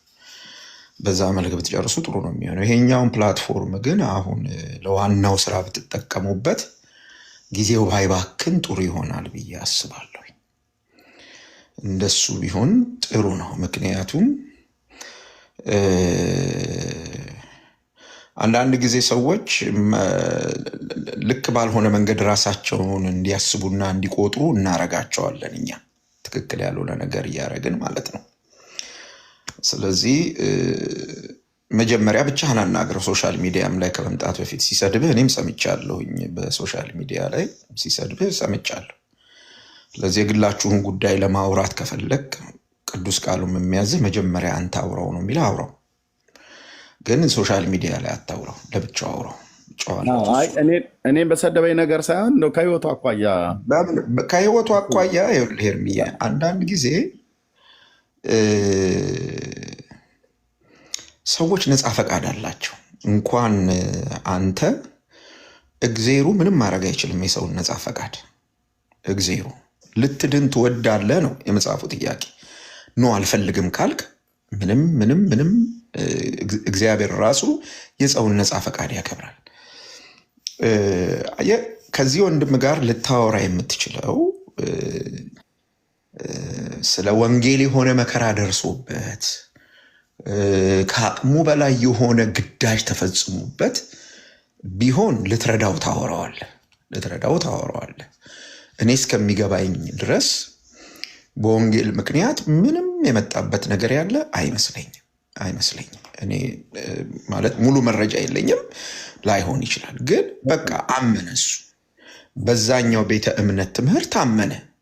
ልክ ነው፣ እሱ ተቀብየዋለሁ፣ ከአሁን ቀደም የነበርኩበት መስመር ልክ አይደለም ማለት። እኔ አይ ቲንክ አንድ ሰው መርምሮ አመዛዝኖ ይሄ ልክ ነው ያ ልክ አይደለም ካለ ምርጫውን ማክበር ነው። እግዚአብሔር መሄድ ነው የሚያደርገው፣ ምርጫውን ማክበር። ስለዚህ ልክ የሆነ እንደው በጣም ወሳኝ ሰው ከዚህ ከወንጌል አማኞች ዘንድ እንደሄደ ተደርጎ እንዲታሰብ እንዲህ አይነት ትርምስ መፍጠር ተገቢ አይደለም። በእውነት ጌታን ሊከተል ከወደደ ይመለስ። ኤኒታይም ከማንም በላይ የካደውን ጌታ ይቅርታ ጠይቆት ይመለስ። ታሴት መመለስ ካልፈለገ ደግሞ ይቀጥል። ይኸው ለጠየቀን ጥያቄ ጌታን የካዱ ሰዎች ምን ይሆናሉ? ቅዱስ ቃሉ የሚለውን ይሆናሉ። መጽሐፉ የሚለው ይህንን ቅዱስ ቃሉ ከሚለው ፍርድ የትኛውም ሃይማኖት አያስጥልም። የትኛውም ሃይማኖት ኦርቶዶክስ በለው ፕሮቴስታንት በለው የፈለግከውን ሃይማኖት ጥራ፣ ከቅዱስ ቃሉ ከሚለው ውጪ ምንም ነገር እግዚአብሔር አያደርግም። ስለዚህ የልጁን ደም የረገጠ ሰው፣ የተዋጀበትን ደም ያክፋፋ ሰው፣ የካደው ሰው፣ ክርስቶስን ዳግመኛ የሰቀለው ሰው በቃ የሚሆነው ይሆን። ስለዚህ እኔ ኤርሚ ፈቃድ ቢሆን አሁን ይሄንን ርዕስ ለውጠውና ወደ ወንጌሉና እዚህ 1500 ሰው አለ፣ እስቲ ስበከን። ኢየሱስን የማያምን ሰው ምን ይሆናል? የሚያምነውስ ምን ይሆናል? በአንተ ብታገለግለ አይ ቆይ አሁን አላገለግልም። እኔ ስለምወጣ እኔ ለአንተ ጥያቄ ያቀርባለሁኝና አንተ በእግዚአብሔር ቃል መልስ ትሰጠናለህ። የምትሰጠን መልስ ምንድን ነው? ክርስቶስን ያላመኑ ሰዎች ወይም የካዱ ሰዎች ምን ይሆናሉ? ደግሞስ ያመኑት ያልካዱት ሰዎች ምን ይሆናሉ? ንገረን። ወንጌል አሁን በዚህ መነሻ አድርግና ንገረን። ቅዱስ ቃሉ የሰውን ልብ ይለውጣል። ይሄን ነው የምንፈልገው። እዚህ ላይ አውራን። አሁን ከፈለግ ተሟገተን እዚህ ላይ ከፈለግ ተሟገተን እዚህ ላይ ኤርሚዬ። እና የካዱት ሰዎች ምን ይሆናሉ? ያልካዱትስ ምን ይሆናሉ? በል መጽሐፍህን ግለጥና ንገረን። አሁን እሱን እንስማ። ለወንድማችንም የሚጠቅመው እሱ ነው። ካላወቀ ሲሰማ ይሄ አደጋ አለ ብሎ ይመለሳል። በቃ አለቀ። ስለዚህ ግባ እስቲ እዚህ ውስጥ። ጌታ ይባርክ። አሜን። ተባረኩ ወገኖች። እንግዲህ መጽሐፍ ቅዱሳችን በግልጽ ነው ያስቀመጠው። ብላክ ኤንድ ዋይት ሆኖ የተቀመጠ ነገር ቢኖር በእግዚአብሔር ዓለም ውስጥ የተነገሩ ከእግዚአብሔር አፍ የወጣ በእግዚአብሔር ዓለም ውስጥ ያለ ነገር ሁሉ ዞሮ ዋራ አይደለም። ሞትም ሕይወትም በረከትም መርገምም ግልጽ ሆኖ ነው የተጻፈው በማያሻማ መልክ። አልገባኝም አልተብራራልኝም ብሎ እንዳይል ማንም ሰው መጽሐፍ ቅዱስ የእግዚአብሔር ስልጣናዊ ቃል ነው። ከአፉ የወጣው የጽድቅ ቃል ነው፣ እውነት ነው። በሱ ዘንድ በስህተት የተነገረ በስሜት የተወራ በስህተትም የተደረገ ነገር የለም፣ ሊኖርም አይችልም በሱ ዘንድ። እኛንን በስህተት የምንናገረው በስሜት የምንናገረው የሆነ ነገር ሞቅ ሲለን የሆነ ነገር ቃል እንገባለን፣ ቃላችን መልሰን እናጥፈዋለን፣ የተናገርኑን እንረሳዋለን። በነቢያት መጽሐፍት ላይ በኢሳያስ እንደሚናገረው የእግዚአብሔር ቃል እኔ እግዚአብሔር ነኝ ማነው እናንተ ያዕቆብ ማነው እኔ ለያዕቆብ ዘር በከንቱ ፈልጉኝ አላልኩም፣ እኔ እግዚአብሔር ነኝ፣ ጽድቅን እናገራለሁ፣ ቅንንም ነገር አወራለሁ ብሎ ይላል ጌታ። ክፋትን እንኳን ራሱ ቢፈጥር እግዚአብሔር ለሰው ልጆች አይደለም የፈጠረው። ግን ሰዎች ሄደው እዛ ክፋት ውስጥ ራሳቸውን መርጠው ሊያደርጉት ይችሉ ይሆናሉ። ግን እግዚአብሔር ጽድቅን ይናገራል፣ ቅንንም ነገር ያወራል፣ ምሕረትን ያወራል።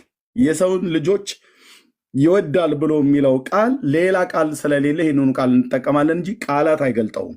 እግዚአብሔር ሰውን ይወዳል። በሰቆቃወ ኤርምያስ ላይ ሲናገር እግዚአብሔር የሰውን ልጆች ከልቡ አያስጨንቅም ይላል። እንዴት አይነት ሩሩ አምላክ እንደሆነ! የሰውን ልጆች ከልቡ አያስጨንቅም ይላል። እግዚአብሔር ሰውን ሲወድ አይደለም አዲስ ኪዳን ላይ በልጁ በክርስቶስ ኢየሱስ ብሉይ ኪዳን ላይ የመረጠውን ከአሕዛብ መካከል የመረጠውን እስራኤልን እንኳን ሲወድ በዘላለም ፍቅር ወድጄሻለሁና አንቺ የእስራኤል ድንግል ሆይ እንደገና እሰራሻለሁ ያላት። በዘላለም ፍቅር ሲወድ ምክንያት የለውም። መውደዱ ላይ ምክንያት የለውም። ያለ ምክንያት ነው የወደደው። ቀደም እንዳልኳችሁ ነካ አድርጌዋለሁ። ትንቢተ ሚልክያስ መጽሐፍ ላይ ወድጃችኋለሁ ብሎ በነቢዩ በኩል እስራኤል ቤት ሲናገር ጌታ በምን ወደድከን ብለው አሉት። እግዚአብሔር ሰውን ለመውደድ በቁመናው፣ በመልኩ፣ በትምህርቱ፣ በእውቀቱ የወጣበት ዘር ምናምን ነገር ብሎ የሚል ወይ በስራው፣ በጠባዩ፣ በአነጋገር ችሎታው ምናምን ነገር ብሎ እግዚአብሔር መስፈርት አላስቀመጠም።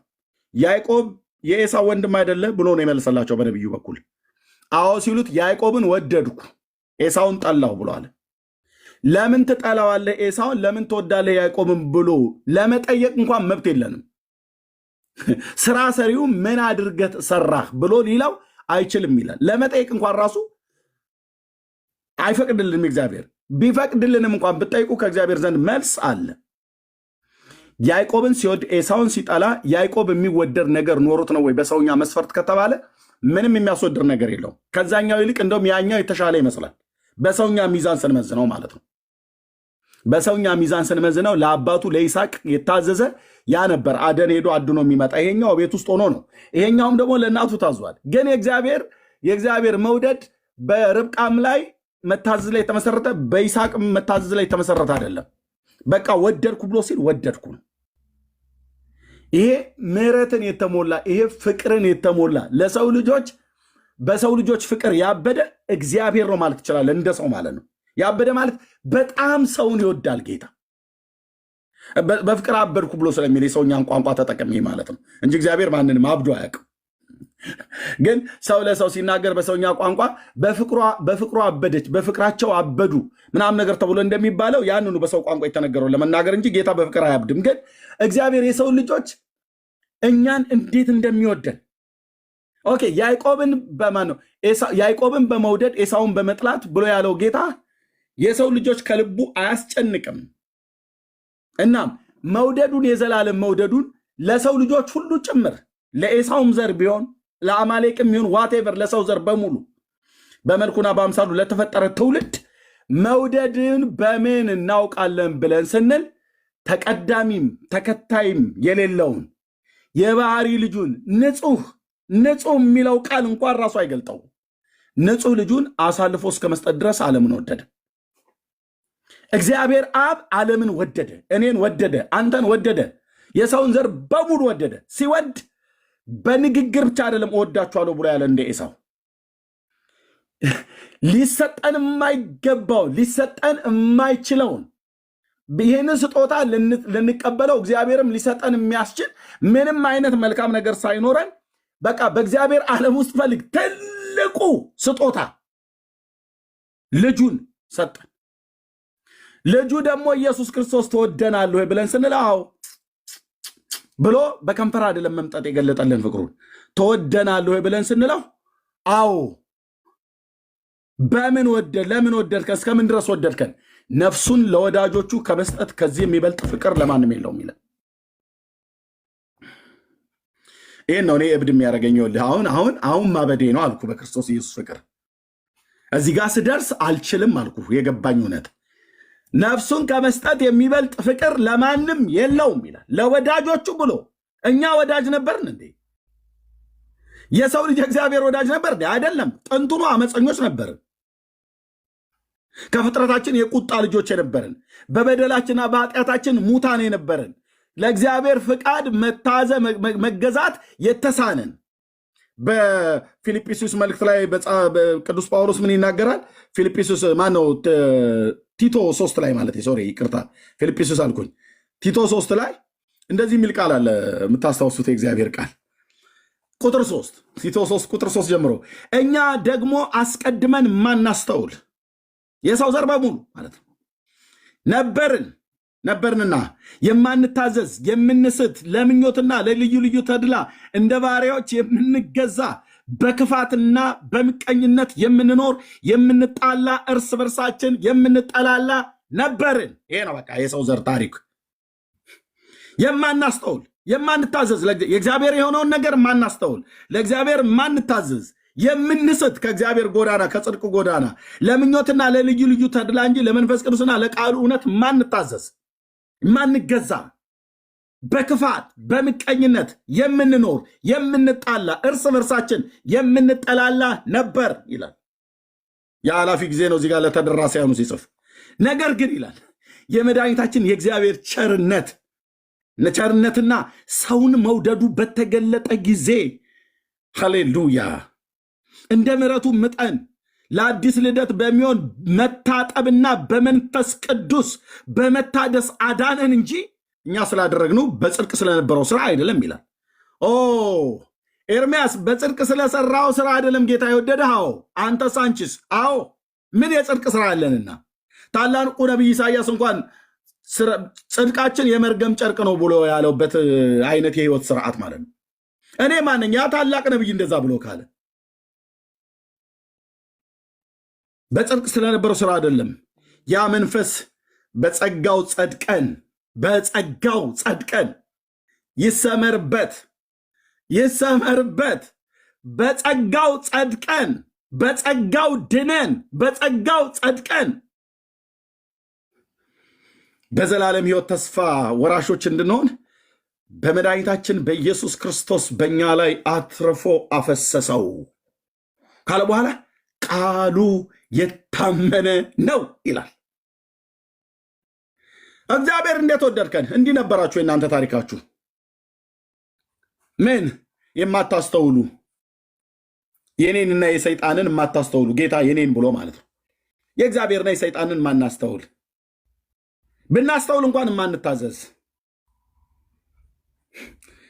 እና ለእግዚአብሔር ፍቃድ ሳይሆን ለራሳችን ለስጋ ምኞቶቻችንና ለዓይን አምራቶቻችን የምንገዛ እንደ ባሪያዎች በምቀኝነት በክፋት የምንኖር የምንጣላ እርስ በርሳችን የምንጠላላ ነበርን እና ይሄንን ትውልድ ነው እግዚአብሔር የወደደው። አዎ ምን ስላደረግን? ምንም ያዋጣው ነገር የለም። ምንም ያዋጣኑ ነገር የለም። የኢየሱስ ክርስቶስ ሞት በመስቀል ላይ ሞት የጌታዬ ሞት ሲደመር የፓስተር ታሪኩ የጽድቅ ስራ እኩል ይሆናል መንግስተ ሰማያት የሚል የሂሳብ ስሌት አልነበረውም። እግዚአብሔር ኢየሱስ ለበደልና ለኃጢአታችን ምትካዊ ሞትን ቀራንዮ መስቀል ላይ ሞተ። የማይሞተው ሞተ በኤርሚያስ ምክንያት፣ የማይሞተው ሞተ በፓስተር ታሪኩ ምክንያት፣ የማይሞተው ሞተ በትውልድ ምክንያት ጣልቃ ገባ። ሁላችን ወደ ሲኦል እየተጋዝን እያለን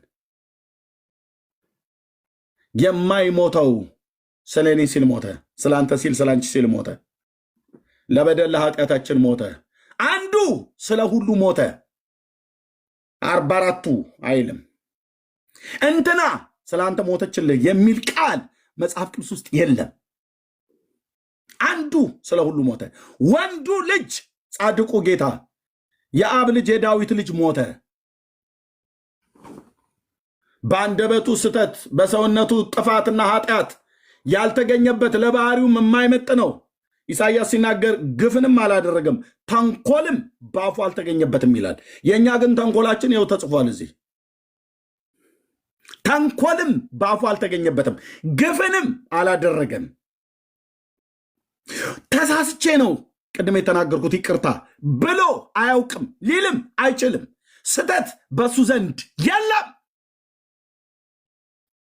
የለም። ታዲያ ለምን ሞተ? አይሁዳውያን ለምን ገደሉት? ምክንያቱ ምንድን ነው ብለህ ብትመረምር ምክንያቱ አንተና እኔ እግዚአብሔር በመልኩና በአምሳሉ የፈጠረን አንተና እኔ ለጉድ የተፈጠረን ሰዎች የምንባል ፍጥረታት አለን።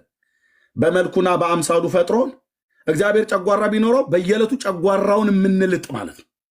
የምናቃጥለው፣ የምናናድደው፣ የምናበሳጨው፣ የምናስቆጣው ሰውን መፍጠሩ ተጸጸተ ይላል። በኖህ ዘመን እንዳለው ማለት ነው። እንደ ሰው የማይጸጸት ጌታ ተጸጸተ ተባለ እና ምክንያቱ ምንድነው ታዲያ? የሞተበት ምክንያት ይጣራ፣ ይመርመር፣ ይበጠር፣ ይፈተሽ፣ ይታይ በደንብ በግራ በቀኝ በፊት በኋላ መርማሪዎች ቀርበው መረመሩት እኮ። ጲላጦስ ዘንድ ደረሰ፣ ተመረመረ፣ ይጣራ ተብሎ ንገረኝ እያለው ማለት ነው። ንገረኝ፣ እኔ ልፈታህም ላስርህም መብት ስልጣን አለኝ፣ ንገረኝ አለው። ቀረበ፣ እስቲ ይመርመር ተብሎ ማለት ነው። ደረቅ ወንበር እንጨት ላይ ተቀምጦ የኔ ጌታ የኔ ጌታ የኔ ጌታ በኪሩቤል ላይ በዙፋኑ ላይ የተቀመጠውን ጌታ የ30 ዓመት ወጣት ፊት ለፊቱ ቆመዋል። ግን ያ ወጣት ብቻ ሰው ብቻ አይደለም። በኪሩቤል ላይ የሚቀመጥ እልፍ አላፋት መላእክት ዙፋኑን ከበው የሚያመልኩት የኔ አባት ኢየሱስ ክርስቶስ ዙፋኑን ከበው የሚያመልኩት 24ቱ ሽማግሌዎች፣ 4ቱ እንስሶች ለክብሩ ዙፋን በዙፋኑ ፊት የሚደፉለት እንደ ቀጤማ የሚነጠፉለት ደረቅ ወንበር ላይ አንድ የተቀመጠ እኔ እናንተን ሊወክል የሚችል ጲላጦስ የሚባል ሰውዬ መረመረው። ይጣራ ይፈተሽ ተብሎ ጥፋትህ እስኪ ምንድን ነው ንገረን። የራስህ የእናትህ ቤተሰቦች ወገኖች ናቸው እንደዚህ የሚያሳጡ እያለው ማለት ነው። አይኔ ስለ እውነት ተወልጃለሁ ብሎ ሲለ እውነት ምንድን ነው ብሎ የሚል ሰውዬ እውነትን ያላወቀ ግን ዙፋን ላይ ተዘፍዝፎ የተቀመጠ እውነትን አያውቅም። እውነት አያውቅም፣ ህዝብ ግን ይመራል። ህዝብን ያለ እውነት ነው የሚመራው። ስለ እውነት ተወልጃለሁ ብሎ ሲል እውነት ምንድን ነው ብሎ የሚጠይቅ እውነት የሚባለው ነገር ገና ያልገባው ሰውዬ ታዲያ እውነትን ሳያውቅ እውነትን እንዴት እውነት ነው ፊት ለፊቱ የቆመው? ፊት ለፊቱ የቆመው እውነት ነው። እውነትን እየተናገረ ነው። እውነት የሆነው ኢየሱስ እውነትን እየተናገረ ነው። ዙፋን ላይ የተቀመጠው ሰውዬ ግን እውነትንም አያውቅም። ስለ እውነትም ቢነገረው አይገባውም። መረመረው፣ ሞከረ፣ ፈተሸ። ለሞት የሚያበቃው ምንም ስተት አላገኘሁበትም አላለም። ድሮ ስላያገኝበት ነው እንዴ? የኔ አባት ኢየሱስ ክርስቶስ ለዘላለም ዘርቶ ልዴ ይገዛልህ። ድሮስ መርምሮ ከኢየሱስ ላይ ጲላጦስ ሊያገኝ መረመረው፣ ግራ ቀኝ ጠየቀው፣ እንድፈታም እንድገልም ምናም ነገር እያለ ማለት ነው። መረመረ፣ ብቻ መመርመር የሚችለውን ያህል ድረስ መረመረው። በንግግር መስቀለኛ ጥያቄ ሁሉ እየጠየቀ ማለት ነው። በልተናገር እያለ መርምሮት ግን መጨረሻ ላይ ያገኘሁት ምንም ለሞት የሚያበቃው ነገር አላገኘሁበትም አላለም። ሰየኔ ጌታ ባለ ግርማው ኢየሱስ እሱ ላይ ማንም ስተት ፈልጎ መላእክት ይደራጁ አልኩ። ራሱ ቅዱሳን መላእክት ተደራጅተው 24ቱ ሽማግሌዎች፣ 4ቱ እንስሶች፣ ኪሩቤል፣ ሱራፌል የተባለ ፍጥረታት በሰማይ በምድር ያለ ሁሉ ቢደራጅ በነቂስ ቢወጣ ኢየሱስ ላይ ስተት ፈልገህ አታገኝበትም ስልህ በስሜት አይናገርም። በስተት በሱ ዘንድ የተደረገ የተፈጠረ ነገር እንኳን የለም። ሁሉን እንደ ፍቃዱ ምክር አድርጓል፣ ሰርቷል። መረመረው፣ አጣ። እስቲ ሌላኛው ደግሞ ያጣራ ብሎ ሄሮድስ ጋር ላከው። እሱም ጠየቀ። መልካም እንዳደረክ ብዙ ተአምር እንዳደረክ ይወራልሃል፣ እስኪ ለእኔም አድርግልኝ አለው።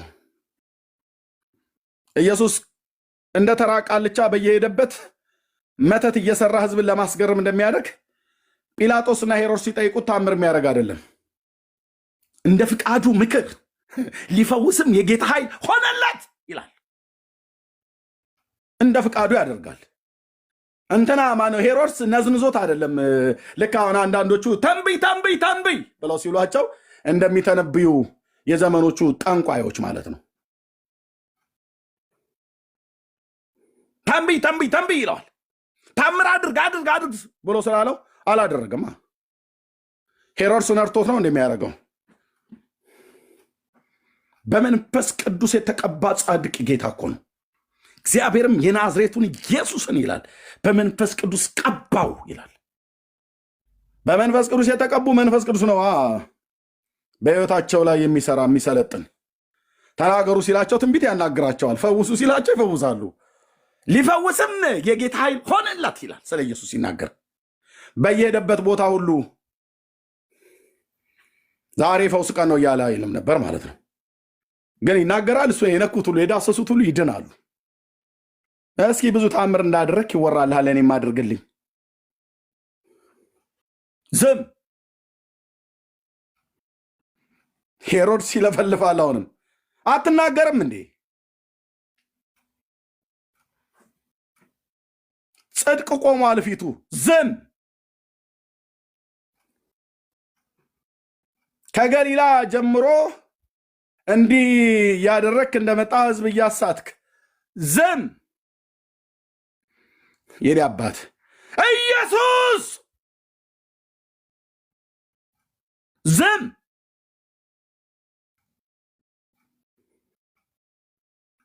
ይለፍልፋ ናቀው ይላል መጨረሻ ላይ። ናቀውና ንጉሥ ብሎ መተቱ ብሎ መጎናጸፊያውን አውልቆ ሰጠው። የሱ ቡትቶና ድሪቶ ለእሱ አይመጥነውም።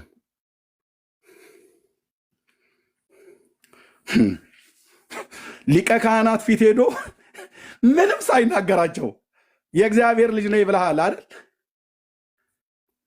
ብለው ሲሉት አንተ አልክ ካለው በኋላ ከዚህ በኋላ ምን እንደምትፈልጉት አሉ። ሊቀ ካህኑ ቄሱ እኮ ተናዶ ሰይጣን የመጣብኝ እንደሚሉ ማለት እንደ አንዳንድ ኢትዮጵያዊ ሲናደር ሰይጣኔን አታምጣው ይላል። እኔም ስል ነበረ ጌታን ሳልቀበል በፊት። አሁን የሚመጣብኝ ሰይጣን የለም ብራዘር። ያኔ ሰይጣኖች ስለነበሩ ነው። እየህ ሰይጣኔን አታምጣብኝ፣ ሰይጣኔን አመጣሽብኝ፣ ሰይጣኔን አመጡብኝ ይላሉ።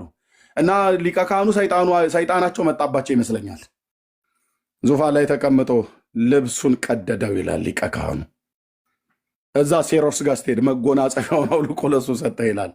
ልብስ ያስወልቅሃል ለማለት ነው። እንኳን ልብስ አይደለም ሕይወትን ከፈለገ አውልቆ ይጥላል ጌታዬ ኢየሱስ። እንኳን ተናግሮ አይደለም ሳይናገር ዝምታው ሄሮድስን ያስደነግጣል። አይኖቹ በቡጢ ተመተዋል። ጥርሶቹ ደም እያወጡ ነው። ሌሊቱን ሁሉ ሲቀጠቅጡት አድረዋል። ግን ቢሆንም ፊት ለፊታቸው ቆሞ ንግግሩ አይደለም ዝምታው ያስፈራል። ዝምታው ያስፈራል። የኔ ጌታ ዝም። እንዴት ደስ እንዳለኝ፣ እንዴት ደስ እንደሚለኝ። አንተ መለፍለፍ እኮ ማውራት እኮ አይደለም። ዝም አለው። ዝም ታምር አድርግልኝ። ዝም። ምክንያቱስ የኔ ጌታ አዳል ሞቴ አይደለማ። ሰይጣን ቢሆን ነው እንትና ቁልምልም አድርጎ አንገቷን ምላሷን አውጥቶ እንደዚህ እግሯን አጣሞ ምናምን ነገር ለመከበር የሚፈልግ ኢየሱስ እንደዛ በማድረግ አይደለም የሚነገር። ዝም ዝም በማለት ብቻ ፍጥረት ያደንቀዋል። ነገስታት ስለሱ አፋቸውን ይዘጋሉ ብሎ ነቢየ እግዚአብሔር ማነው ኢሳያስ እንደተናገረ ምዕራፍ 2 የመጨረሻው ቁጥር 12 እና 13 ላይ ምዕራፍ 52 12 ወይ 13 ላይ ዝም ነገስታት ስለሱ አፋቸውን ይዘጋሉ። ይኸው አዘጋቸዋ። ታዲያ ጲላጦስና ሄሮድስ እኮ ናቸው አንዶቹ። ዝም ኤዲያ ትንቢትና ኢሳያስን ተንብዮ እንጂ አንተ ነገስታት ስለሱ አፋቸውን ይዘጋሉ። ጲላጦስ ዝም የሚፈርድበት ነገር እስኪያጣ ድረስ ሄሮድስ ጋር ዝም። ያን ሁሉ ዝምታ፣ ያ ሁሉ መደብደብ፣ ያ ሁሉ መናቅ፣ ያ ሁሉ መዋረድ፣ ያ ሁሉ መተፋት ለእኔ ሲል ነው። ቁጥር 15 ቴንክ ዩ ኢሳያስ 52 ቁጥር 15 ለእኔ ሲል ነው። ያ ያልተነገረላቸውን ያያሉ፣ ያልሰሙትንም ያስተውላሉ። ነገስታት ስለ እርሱ አፋቸውን ይዘጋሉ። ዝም። ጲላጦስን አዘጋው እኮ ሄሮድስንም አዘጋው። ዝም። ምንም በሱ ላይ ያለ ጥፋቱ እንደ ሕጋችሁ 40 ግረፉት ምናምን ነገር ብሎ አለ። እሱንም ቢሆን እኮ አላጠፋም። ለሞት የሚያበቃው ምንም ነገር አላገኘሁበትም እና ለመገረፍስ ቢሆን ያጠፋው ነገር አለ? እንደ ሙሴ ሕግ እኮ ቶራው ራሱ ለመገረፍ ማጥፋት አለበት። ኢየሱስ በሙሴ ሕግ 40 ግርፋት እንኳን ቢገረፍ ምንም ያጠፋው ነገር የለም። ምንም ይሄን ሁሉ የሆነው ስለማን ነው? ስለ እኔ ሲል ነው፣ ስለ አንተ ሲል ነው፣ ስለ ዓለም ሁሉ ሲል ነው። ወንድሞቼና እህቶቼ ጌታን የማታውቁ ኢየሱስ ክርስቶስን ማወቅ የዘላለም ሕይወት ነው። እሱን ማግኘት ማለት የዘላለምን ሕይወት ማግኘት ማለት ነው። እሱን ማጣት ማለት በራስህ ላይ አጥፍቶ ጠፊ ሆነህ ራስህን በዘላለም ፍርድ ውስጥ ለመጣል የፈለግሽ በጣም ከርታታ ህዝብ ነህ ማለት ነው። ኢየሱስን ማግኘት ማለት የዘላለም ሕይወት ማግኘት ማለት ነው። ኢየሱስን ማጣት ማለት ብራዘር፣ በዚህም ዓለም በሚመጣውም ዓለም ዘላለሜ ይበላሽ ብለህ በራስህ ላይ የፈረድክ ቴሮሪስት ነው ማለት ነው። አጥፍቶ ጠፊ ራስህን ለማጥፋት የፈለግክ ነህ ማለት ነው። የፈለግሽ ነሽ ማለት ነው። ጌታ ግን እንዲህ ይለናል ስለሚወደን፣ እናንተ ደካሞች ሸክም የከበዳችሁ ወደ እኔ ኑ እኔም አሳርፋችኋለሁ ብሏል። አገር ጻድቃንና ምናምን ነገር ብለህ የምትላቸው ሰዎች ጋር ሂድ፣ እረፍትን አይሰጡም። ምክንያቱም እንዲህ ተብሎ ስለተጻፈ በብሉይ ኪዳን መጽሐፍት ላይ እረፉ፣ ማርያም አማላጅቱ እንደሆነች እወቁ አልተባለም። እረፉ፣ ተክለ ሃይማኖት ለእናንተ እንደሆነ እወቁ አልተባለም። እረፉ፣ እኔም አምላክ እንደሆንኩ እወቁ ነው ያለው።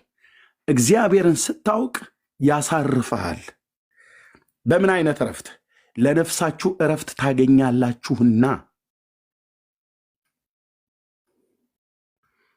አገር ዕጣን አጭስ አልኩ፣ ጎማም አጭስ፣ ቀበርቾ ግዛዋም ላገኘው ፍጥረት እረፍትን አይሰጡም። የነፍስን እረፍት አይሰጥህም። ከአንድዬ ከኢየሱስ ከእግዚአብሔር ልጅ ብቻ ነው የምታገኘው። ለነፍሳችሁ እረፍት ታገኛላችሁ። ማርያም ጋር ሂድ፣ የጌታ እናት ጋር። መድኃኔ ዓለም ክርስቶስ ምስክሬ ነው። የዘላለምን የነፍስ እረፍትን አትሰጥህም። ጻድቃን ጋር ሂድ፣ አትሰጥህም። የብሉይ ኪዳን መጽሐፍት ጋር እነ ኤርምያስና ኢሳያስ ጋር የምናከብራቸው አባቶች ጋር ሂድ፣ አይሰጡህም። ስመጥር የተባለው ጳውሎስ ጋር ሂድ፣ አይሰጥህም። ሰጪውን ግን ይጠቁመሃል፣ ሰጪውን ግን ይሰብካሃል። እሱ እንደሰበከው እንሰብካለን። አይሰጡም አልኩ። እናቱ ስለሆነች የዘላለምን እረፍት የነፍስን እረፍት ትሰጣለች ብለህ ካልክ ወንድሜ ጅል ነህ ማለት ነው። ጅል ነህ ማለት ነው። እንዳንተ ሚስኪን ሰው የለም። እሷ ራሷ እረፍትን ያገኘችው በክርስቶስ ነው። ነፍሴ አለች እኮ የጌታዬ እናት። ነፍስ ሽሽ ማርያም ምን ሆነች? ነፍሴ ጌታን ታከብረዋለች፣ መንፈሴ በአምላኬና በመድኃኒቴ ሐሴት ታደርጋለች። እረፍትን ያገኘችው ሐሴት ያደረገችው ነፍሷ የተደሰተችው የጌታዬ እናት የእኛ በክርስቶስ እህታችን ነች፣ በክርስቶስ እናታችን ነች። አዳኛችን አይደለችም፣ አማላጅ አይደለችም። የዘላለምን ሕይወት አትሰጥም፣ በእሷ እጅ የለም። በእግዚአብሔር ልጅ ትከሻ ላይ ነው ያለው የዘላለም ሕይወት ስልህ።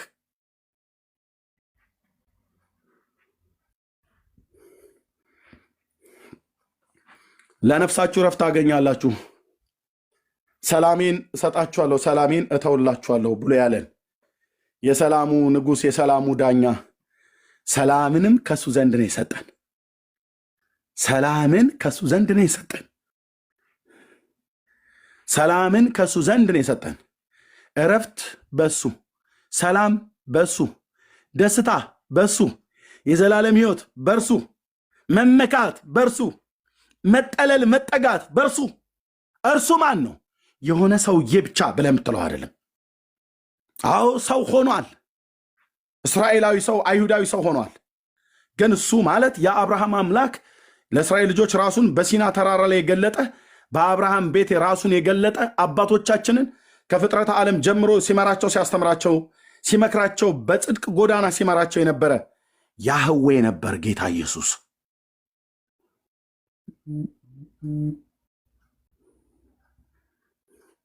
ይሄ ጌታ ነው ኑ ወደ እኔ ያሳርፋችኋለሁ ብሎ እየጠራ ያለው። እረፍትን ያላገኛችሁ ወንድሞችና እህቶች በክርስቶስ ኢየሱስ ኑ እረፉ። በክርስቶስ ኢየሱስ ኑ ከዘላለም ጥፋት ከእግዚአብሔር ፍርድ ዳኑ።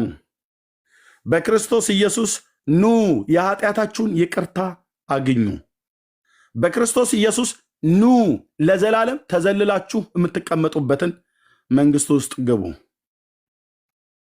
መጽሐፍ ሲናገር እርሱ ከጨለማው ስልጣን አዳነን ይላል ቆላስያስ መልእክት ላይ። ቤዛነትንም እርሱንም የኃጢአትን ስርየት ወዳገኘንበት ወደ ፍቅሩ ልጅ መንግስት አፈለሰን ይላል። ኑ ወደ እግዚአብሔር ልጅ ወደ ፍቅሩ መንግስት ፈለሱ። ከዘላለም ሁሉ ብራችሁ የእግዚአብሔር መንፈስ ይለምናችኋል። ምናልባት እየሰማ ከሆነ ወንድሜ ይለምናሃል። ለህይወት የሚሆን ንስሐን እግዚአብሔር ሊሰጥህ ስለሚወድ ለአንተም ይሁን ለሌሎች የእግዚአብሔርን ቸርነት የጌታን በጎነት ቀምሳችሁ የአይን አምሮት የሥጋ ፍቃድ አሸንፏችሁ በሰይጣን መታለል በሰዎችም መታለል በተለያየ ነገር በኃጢአትም ድክመት ወድቃችሁ ወደኋላ የተመለሳችሁ ጻድቁን ጌታ ኢየሱስ ክርስቶስን በሱ እጅና በሱ ጥበቃ ውስጥ በነበራችሁበት ሰዓት ላይ ቸርነትና ምሕረቱ እየተከተላችሁ ያሰነበታችሁን አሁንም በእርሱ ፍቃድ ተኝተ የምትነቃ ወጥተ በሰላም የምትገባው ጌታ ምሕረትና ቸርነቱ ካንተን ስላላራቀው እንጂ የቸርነቱን ብዛት ከህይወት ላይ ቢያነሳው በምትነገዳው መኪና ገደል ውስጥ ገብተህ ልትሞት ትችላለህ። አጥፊው ፊት ለፊት ላይ ቆሞ ሊበላህ ይችላል። የምሕረትና የቸርነቱን ብዛት በህይወታችን ላይ ስላደረገ ወጥተን መግባታችን ከሱ ጥበቃ የተነሳ ነው። ተኝተን መንቃታችን የሱ ክንድ ስለደገፈን ነው። በልተን የጠገብኑ ጠጥተን የረካኑ ለብሰን የሞቅኑ ትዳር ልጆችን አግብተን ሚስትን አግብተን ልጆች የወለድኑ በጤንነትም ያለኑ ብንታመምም በፈውስ ውስጥም ከህመማችን ብንፈወስ እንደ እግዚአብሔር ፍቃድ እንደ ቸርነቱ ብዛት ይህንን ያደረገልን የአባቶቻችን አምላክ ልዑል እግዚአብሔር ለዘላለም የተመሰገነ ነው። ኢየሱስ ክርስቶስን እወቁት። እሱን ማጣት የዘላለም ህይወት ማጣት ነው። ቅዱስ ጳውሎስ እንዳለ ሁሉ ቀን እንደዚህ ያለ ጴንጤ አይኖርም። በህይወት ዘመናችን ሁሉ ይህን እውነት እነግራቸዋለን። ቅዱስ ጳውሎስ በሐዋርያት ሥራ ላይ ሲናገር በአንድ ወቅት ላይ ገባና ወደ ምኩራብ ሰበከ ለአይሁዳውያን። በየሄደበት ቦታ ሁሉ ይሰብክ ነበር እና ከገፋችሁት አላቸው ይህንን የዘላለምን ህይወት የሚገኝበትን የመዳኑን ወንጌል ከገፋችሁት እኛ ወደ አሕዛብ ዞር እንላለን አለ። ማለት ከእናንተ ጋር ስንለፋለፍ አንኖርም ነው። እግዚአብሔር ይነግራል አልሰማ ብለህ ካልክ እንለምናችኋለን ብሎ እንዳለ ጳውሎስ ይለምናል ጌታ ማለት ነው። ኑ በክርስቶስ ኢየሱስ ከእግዚአብሔር ጋር ታረቁ ብለን እንለምናችኋለን ብሎ እንዳለ ማለት ነው። እንለምናለን። ይኸው የጳውሎስን የወንጌል አደራ እጃችን ላይ አለ እኮ ነው ብዬ ጴንጤው እጅ ላይ ወድቋል። ይሄ የወንጌል አደራ እንለምናለን። በአስፌርማታ ላይ ቆመን ለቅሶ ቤት መጥተን የተቀበረ አዲስ ሬሳን ወስደን ቀብረን እሱን መጥተህ ንፍሮን እየበላን ንፍሮን አብረን እየበላን እንነግራለን። አንተና እኔም ነገ ተከታይ ቁጥር 2 ቁጥር 3 እየተባልን ስለምንሄድ ማለት ነው። አንዴ ሄድክ ማለት አንዴ አመለጥክ ማለት ከዚህ ምድር ላይ ጌታ ሕይወትና አለመጥፋትን ወደ ብርሃን ያወጣው በልጁ በክርስቶስ ኢየሱስ በኩል ሳታምኝ እስትንፋስ ቢወሰድ ዘላለምህን ከሰርክ። ገሃነመ እሳት ማለት ወንድሜ የዘላለም የጸጸት ስፍራ ማለት ነው። ለዘላለም ነው የምትጸጸተው። ምን ሆኜ ነው? እዚህ የምሰማቸውን ድምፆች በሙሉ በሲኦል ውስጥ ትሰማቸዋለህ። ይከተለዋል ብራዘር። ይሄ የምነግርህን ድምፅ እያቃጨለብህ በሲኦል ውስጥ ትኖራለህ ማለት ነው። ለህይወት ወይ ለፍርድ ነው የምሰማው። ኢየሱስን ካመንከው ለፍርድ፣ ኢየሱስን ካላመንከው ግን ለዘላለም ጥፋት ጸጸት ትሰማዋለህ። ይህን ዓለም ለቀን ስንሄድ ተመልሰን ወደዚህ ዓለም በቀድሞ በነበርንበት ህይወት ላጠፋኑ ነገር የምናስተካክልበትን እድል ተመልሰን አግኝተን ወደዚህ ዓለም አንመጣም። የሞቱም ሰዎች ተመልሰው ግድ የላችሁም ባካችሁ ገሃነመ እሳት እውነት ነውና ብለው የሞቱ እናቶቻችንና አባቶቻችን መጥተው አይነግሩንም። የኔ አባት አሁን ከሞተ ወደ 8 ነው 9 ዓመት ምናምን ነገር ሆኖታል። ተመልሶ መጥቶ ይኸውልህ ልጄ ገሃነመ እሳት አለ ምናምን ነገር ብሎ ለእኔ ሊነግረኝ አይችልም። ብራዘር ገነትም አለ ብሎ ሊነግረኝ አይችልም። ቢነግረኝም የሱ ምስክርነት የታመነ አይደለም። የስጋ አባቴ ነው የታመነው ምስክር። የምድር ሁሉ ነገስታት ገዢ ከሙታን በኩር የሆነ ጌታ የእግዚአብሔር ልጅ ኢየሱስ መጥቶ ነግሮናል ስለ ሲኦልና ስለ መንግስተ ሰማያት። ማን ሄዶ አይቶታል ይላሉ አንዳንድ ሰዎች። ማን ሄዶ እንዲያየው ነው የፈለግከው? አምላክ ሰው ሆኖ መጥቶ እኮ ነገረህ። ማን ሄዶ አይቶታል ሲኦልና መንግስተ ሰማያት እንዳለ ብሎ ይላሉ።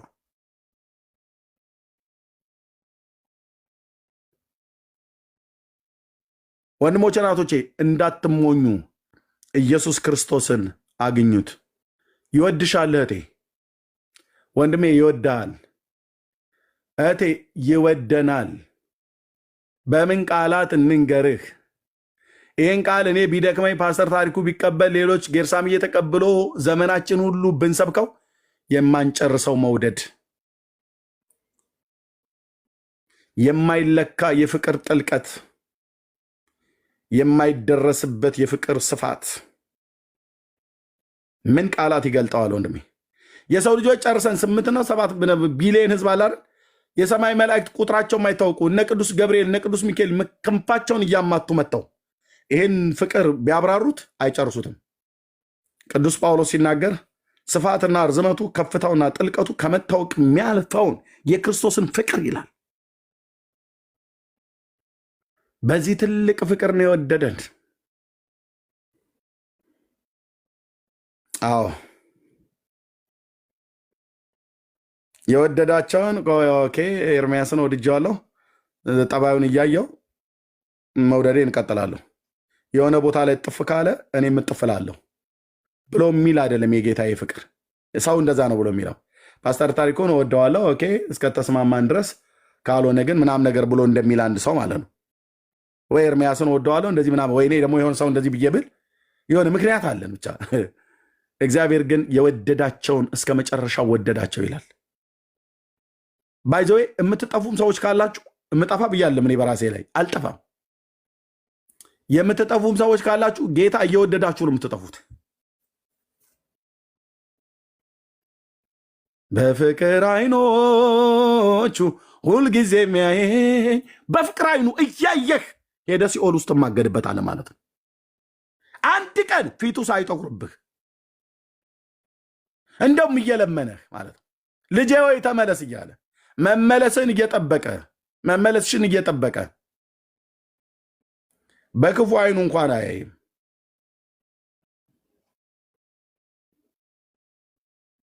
ጌታ ፍቅር ነው ወንድሞቼ ናቶቼ፣ እግዚአብሔር ፍቅር ነው። ተብራርቷል ይሄ ፍቅር፣ ተተርኳል ይሄ ፍቅር፣ ተገልጧል ይሄ ፍቅር፣ ታይቷል ይሄ ፍቅር ታይቷል። ከእናት ከአባት ተወልደናል። ሚስት አግብቻለሁ፣ እናት አባት አለኝ፣ ልጆች ወልጃለሁ።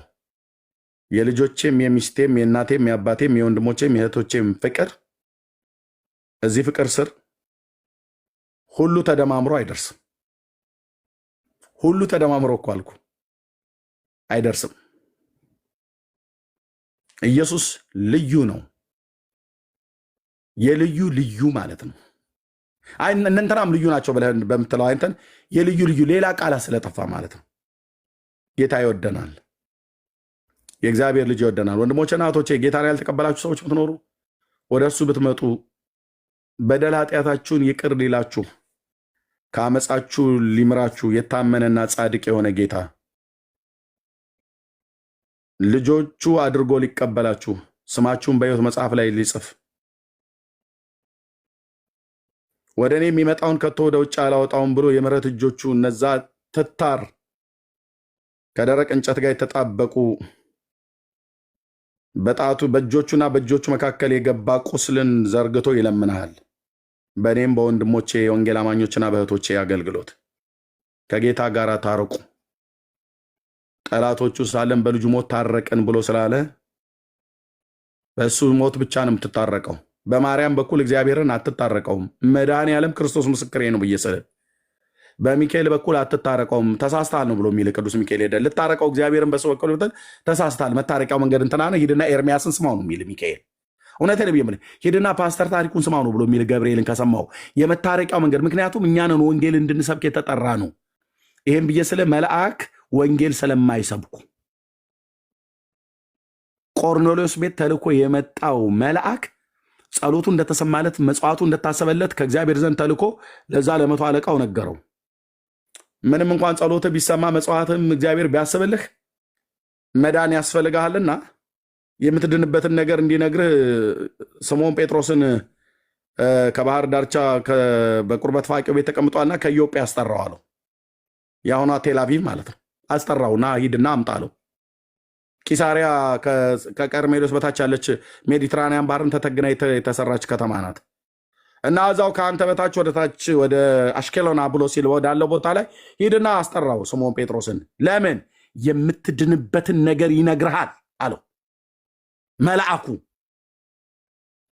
መልአኩ ቆርኔሌዎስን ወደ ጴጥሮስ አስላከው። ጴጥሮስን አስጠራው። እሱ ጋር ነው የምትድንበት ጉዳይ ያለው አለው።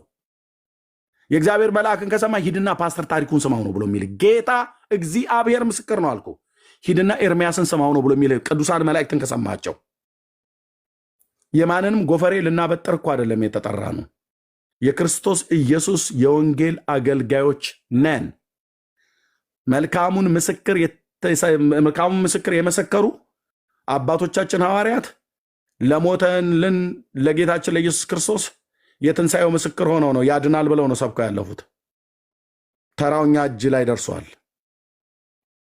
የነ ጳውሎስና የነ ቅዱስ ጴጥሮስን ስብከት ሳንጨምርበት በተረት ሳናጨመላልቅ ኢየሱስ ያድናል ብለን ሰብካለን። ሌሎችስ አያድኑ። ጴጥሮስን አስጠራውና ካፉ ቃል ስማ አላለው። የምትድንበትን ነገር ይነግርሃል ብሎ የሚለው ቃል ነው በጣም የሚሰመርበት። የምትድንበትን ነገር ሰውየው አልዳንም ማለት ነው። አዎ ጸሎቱ ተሰምቶለታል እንዴ? አዎ ተሰምቶለታል። ማን የሰማለት? እግዚአብሔር። ወደ እግዚአብሔር ነው የጸለየው ቆርኔሌዎስ። ጸሎቱን እግዚአብሔር ሰምቶለታል።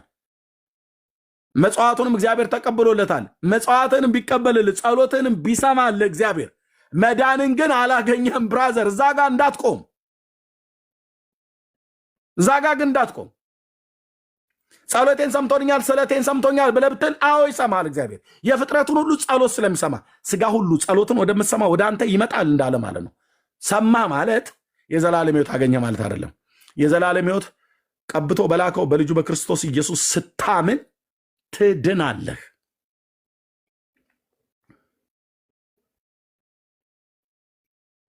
እሱን ደግሞ የወንጌል ስብከት ሰምተህ እንድትድንበት ከኢየሩሳሌም ከተማ ጀምሮ በአሕዛብ ሁሉ ንስሐና የኃጢአት ይቅርታ በስሙ እንዲሰበክ እግዚአብሔር አድርጎታል። ይሄን ነው እየነገርናችሁ ያለነው። ወንድሞችና እህቶች እረፍት በኢየሱስ፣ መዳን በኢየሱስ፣ መታመን በኢየሱስ፣ መጠጋት ወደ ኢየሱስ። ከእሱ ጋር ያከማችሁ አይጠፉም። ቀን ሳለ አምልጡ። ወንድሞችና እህቶች ቀን ሳለ አምልጡ። ምንድነው እነዚህ ሰዎች ሰልችቷቸው አይሉም እንደ ቲክቶክ ምናምን ነገር ብለህ ብትል የዘመኔ ቁጥር እዚሁ ያልቃል አልኩ። እንደዚሁ እያገለገልኩ እስትንፋሴ ነፍሴ ከስጋዬ ብትወጣ አልጸጸትም። ኦኬ ማን እንደላከን እናውቃለን። በምን መንፈስ እንደምናገለግል እናውቃለን። እግዚአብሔር በሰጠን ዘመን በሰጠን ጸጋ ሰዎች ሁሉ ይድኑ ዘንድና እውነትን ወደ ማወቅ ስለሚወድ እግዚአብሔር ውጣና ስበክ ብሎ ሲለኝ አለ ምክንያት አይደለም። ይህን የጠራውን ወንጌል ዕለት ዕለት እንዳንናገር ነው። ህዝባችን ይህንን እውነት ስንነግረው እነንትና ሲላል የሆነ መጽሐፍ ጠቅሶ እንትናስ የምትባለው ይላል እንዴ። አልሰማም እንደ ኤርሚያስ አዲስ እኮ ታቦት ፈለቀ ወረደ፣ ከሰማይ ወረደ ከምድር ፈለቀ እያሉ ማለት ነው። ስለዚህ እነሱን ከዛ ዓለም ውስጥ ለማምጣት የግድ መጽሐፍቶቹን ሄዶ የእግዚአብሔር ሐሳብ ስለሆነ ነው። ባይዘው ያልተሰጣቸው ሰዎች ሁሉ ሲሞክሩ እነደምረውም እኮ ሞክረው ነበር። እንደ ኤርሚያስ ልሆን ብዬ አለ ገድልና ድርሳን ገዝቶልህ እቤቱ ታስታውሳላችሁ፣ ቪዲዮ አሳይቻችኋለሁ። እንደ ኤርሚያስ ሆናለሁ ብዬ መጽሐፍቶቹን ገዝቼ አለል ድርሳነ ሚካኤል ገድለ ተክለ ሃይማኖት አስገባ። ከዛ ያንኑ የገዛውን መጽሐፍ እንዴ ብራዘር እንደ ኤርሚያስ ማን ሁን አለህ? የተሰጠውን መክሊት አንተ ካልተሰጠህ በተሰጠህ ነገር ላይ ትጋ። ወር ሳይሞላ ያንኑ መጽሐፍ ያዘላ መጽሐፍ ቅዱስን ጥሎ ያንኑ መጽሐፍ ታቅፎልህ ፎቶ ተነሳ። አሁን ጥር ተደግፎ ያው ያነባል ማለት ነው። አተላላሱ ጠበል ቀመሱ ብሎ የሚል መጽሐፍ እና አተላልሰ ትጸድቃለህ 22 ትውልድ ይማራል ብሎ ይላል። ወንድሜ አንተው ራሱ ትጠፋለህ ነው ብዬ የምልህ። እንኳን 22 ትውልድ አይደለም አንተው ራሱ መቀመቅ ነው የምትገባው ለዘላለም። እነዛን መጽሐፍቶች አንብበ ክርስቶስን አታውቀውም። ኢየሱስ ክርስቶስን በማመን መዳን የሚገኝበትን ጥበብ ሊሰጡ የሚችሉትን ቅዱሳት መጽሐፍት የብሉይ ኪዳንና የአዲስ ኪዳን 66 ውስጥ እስትንፋሰ እግዚአብሔር ያለባቸው መጽሐፍት አሽቀንጥረህ ጥለህ የደብተራ ክታብ ብታነሳ እኔ እዚህ የምቀልድባቸውን አንተ የደዛ ብታነባቸው ፈውስ፣ የዘላለም ሕይወት፣ የኃጢአት ይቅርታን አያሰጡም። ኢየሱስንም አይነግሩም። ራሱ ጻድቅ የተባለውን ሰውዬ ስለሱ እንትን ነው የሚነግሩ። ጥፍሩ ተነቀለ፣ አንጎሉ ፈሰሰ፣ አፍንጫው ዞረ ምናም ነገር ብሎ የሚል ማለት ነው። ምን ይርገባሃል ብራዘር?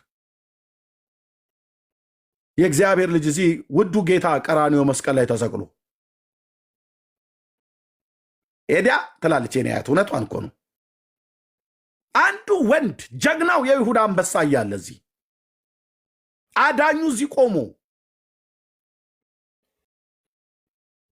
ቀራንዮ ኮረብታ ላይ የተሰዋ የእግዚአብሔር በግ አለ። እሱን ዝቶ ጥፍር ፍለጋ ጥፍር ፈልጉ፣ ጥፍር ፍቱን ነው ይልሃል። ክርስትና ውስጥ ጥፍር ሲሰበክ ወይኔ ልበል ወንድሜ፣ ክርስትና ውስጥ ጥፍር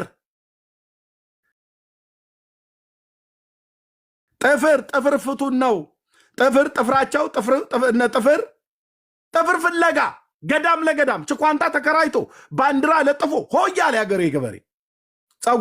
ጸጉርም ጥሩ ነው የአቦይ ጸጉር ነው እያለ ከዝቋላ ተራራ ላይ የድሮ ጥድና ዛፍ ባርሰነት ኮሶ ብሳና ምናም ነገር የሚባሉ ዛፎች አልጋ ያወጣሉ። የአቦይ ጺም እያለ እሱን ሁሉ ይዞልህ ይመጣል ማለት ነው። እዛ ይታጠነዋል። ታጠነው ፍቱን ነው ይልሃል። ስትታጠነው የአቦይን ጽም ስትታጠነው አጋንቱ ልቅ ብሎ ይወጣልሃል ምናም ነገር ብሎ ይልሃል። አይ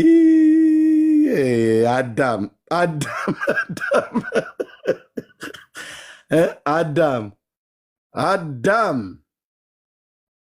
ለሰው ሞት አነሰው በላይ ያለችው ቀበሮ እውነት ይሄን ተናግራ ከሆነ እዚህ ጋር ትክክል ናት። እውነት ቀበሮ ትክክል ያለችው እዚህ ጋር ይህንን አማርኛ ተናግራ ከሆነ ለሰው ሞት አነሰው አዳም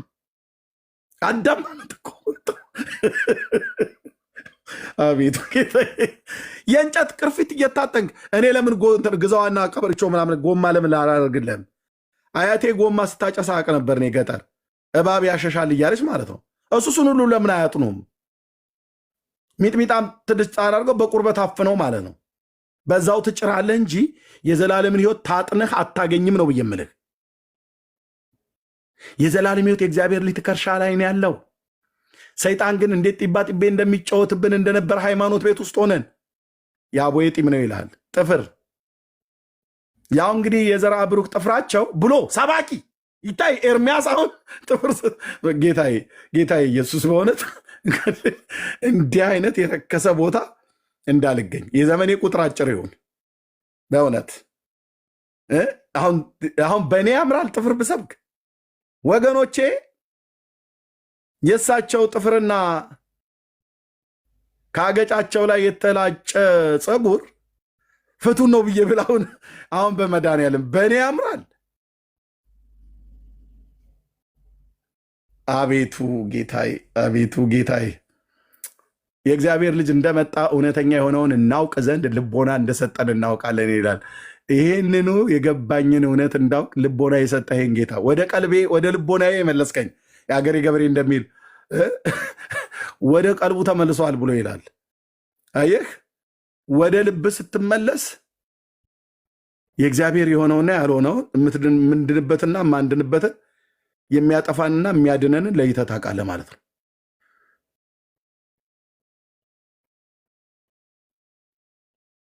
ካልሆነ ጥፍር ሰይጣን እኮ እንደዚህ ነው የተጫወተበት። ጥፍር፣ አተላ፣ ፍርፋሪ፣ የላብ የሰው ላብ የአፄ ዘርዓ ያዕቆብ ላብ ምንድን ነው ያላሉ? ከሰውነት የሚወጣ ነገር በሙሉ ተቅማጥ፣ ሽንት፣ እስትንፋስ የዘርዓ ብሩክ እስትንፋሱ ይልሃል። ፍቱን ነው ይልሃል። ምንድን ከአፍንጫ ብቻ የሚወጣው ነገር ነው ያላሉ። ለመዳኛችሁ ፍቱን ነው አለ።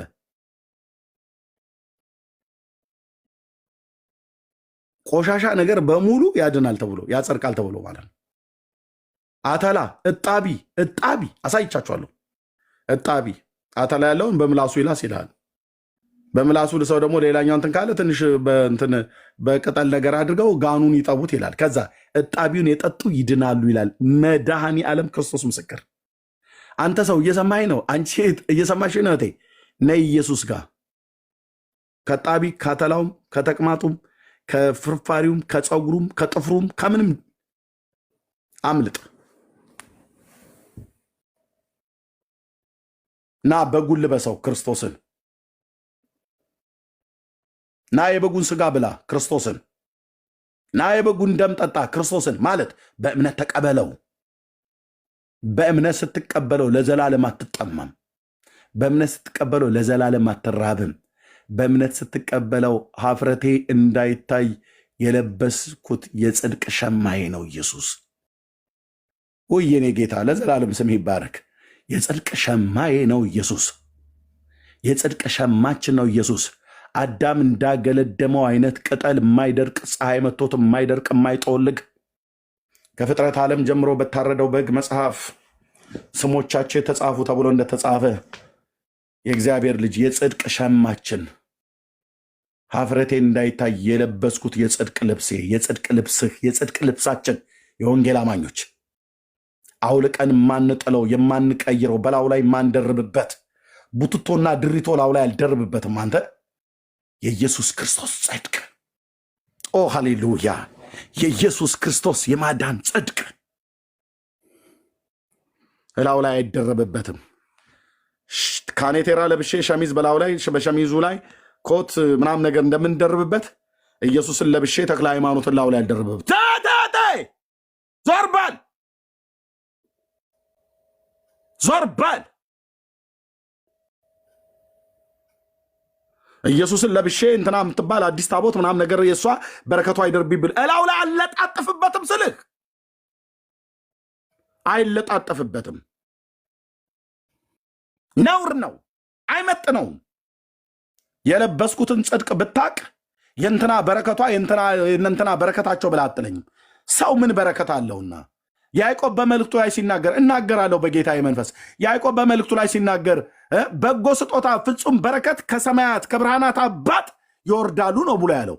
ሰው ምን በረከት አለውና ነው የእንትና በረከቷ የእንትና በረከቱ ብሎ ይለኛል? እኔ እዚህ ጋር ይኸውልህ እግዚአብሔር በልጁ በክርስቶስ ኢየሱስ ባርኮኛል አልኩ። እያንዳንዳችሁን ከክፋታችሁ እየመለሰ ይባርካችሁ ዘንድ ብላቴናውን ሰደደው ይላል። እግዚአብሔር ዓለምን ሊባርክ ሲፈልግ ልጁን የሰጠ በልጁ በኢየሱስ እኮ ባረከኝ እኮ ነው የምልህ። ሌላ የበረከት ፍለጋ ቅልውጥ እንትና ጋር አልሄድም፣ እነንቶኔም ጋር አልሄድም።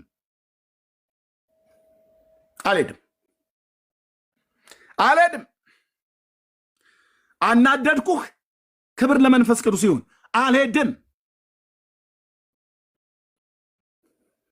ከቦዔዝ እርሻ ብቻ እንደቃረመች ከኢየሱስ መንግስት ብቻ በላለሁ፣ ከሱ ማዕድ ብቻ በላለሁ። ጠማይ ብዬ እንትና ጋር አልሄድም፣ ራቤ ብዬ እንትና ጋር አልሄድም። ይሄው የጽድቅ እንጀራዬ ኢየሱስ፣ የጽድቅ መጠጤ ኢየሱስ ቅዱስ ቃሉን ሰጠን ለምግብ መንፈሱን አጠጣን። ስትቀርበው ይገባል። ለዘላለም ስሙ ይባረክ። እንዴት ደስ እንደሚል የቀመሱ ሰዎች ያውቁታል። ኑ በክርስቶስ ኢየሱስ ተዘልላችሁ ለዘላለም የምትድኑበትን እረፍት አግኙ። ኢየሱስ ይወዳችኋል። ጨርሻለሁ ወንድሞች እናቶች። ጌታ ኢየሱስ ይወዳችኋል። ጌታ ኢየሱስ ይወደናል። በምን ቃላት ይንገርህ? እሱ አላድንህም ብሎ ስለደከመው ነው እንዴ ሌሎች ጋር የምትሄደው? ወይ ስለተጠራጠርከው ነው ሌሎችን ላው ላይ የምትደርብበት? አይ በአንድ ብቻ ዝም ብለህ ተወስነ ከምትኖር ምናምን ነገር ብሎ ይላሉ። አይ ብራዘር፣ በአንዱ ብቻ ተወስነ መኖር ያለበት በኢየሱስ አንዱ ጌታ የሁሉ ጌታ ነው፣ ለሚጠሩት ሁሉ ባለጠጋ ነው፣ የጌታን ስም የሚጠራ ይድናል የተባለው። በእግዚአብሔር ዓለም ውስጥ 44 መንገድ የለውም፣ 99 መንገድ የለውም። አንድ መንገድ፣ አንድ በር፣ አንድ በግ፣ አንድ ሊቀ ካህን፣ አንድ እረኛ፣ አንድ ነው ብራዘር። አንድ የመስዋዕት በግ፣ አንድ እኮ ነው ብዬ የምልህ አንድ የብሉይ ኪዳን ቤተ መቅደስ በሩ መግቢያው አንድ ነበር። አንድ የቅጥሩ አይደለም የመቅደሱ ማለት አንድ ትርጉም አለው። መገናኛውም ድንኳን ላይ አንድ ነበር መግቢያው። አንድ አደባባዩ ላይ ስትደርስ ወደ ቅድስት ስትገባ፣ ከዛም ወደ ቅድስተ ቅዱሳንም ስትገባ አንድ ነበር ያለው። አንድ እነዚህ ሁሉ ስለ መሲሁ የሚናገሩ ነበር። መንገዶች ሁሉ ወደ ሮም ያመለክታሉ ተብሎ እንደተባለ እንደ ሮማውያን ተረት 44 እና 99 መንገድ አይደለም እግዚአብሔር የከፈተልን፣ በመረቀልን በአዲስና በሕያው መንገድ ይላል የዕብራውያን ጸሐፊ ምዕራፍ 10 ቁጥር 19ና 20 ላይ ሲናገር በመረቀልን በአዲስና በሕያው መንገዶች አይልም። በሕያው መንገድ አንድ ነው። ለዚህ ነው ጌታዬ ሲናገር በደንብ ደመቅ አድርጎ የተናገረው። አነ ውእቱ ነው ያለው። እኔ ነኝ። አነ ውእቱ ኖላዊ ሄር ዘበአማን፣ አነ ውእቱ ጉንደወይን፣ አነ ውእቱ ፍኖተ ጽድቆ ሕይወት፣ አነ ውእቱ እኔ ነኝ እያለ ማለት ነው። ሌላ የለም።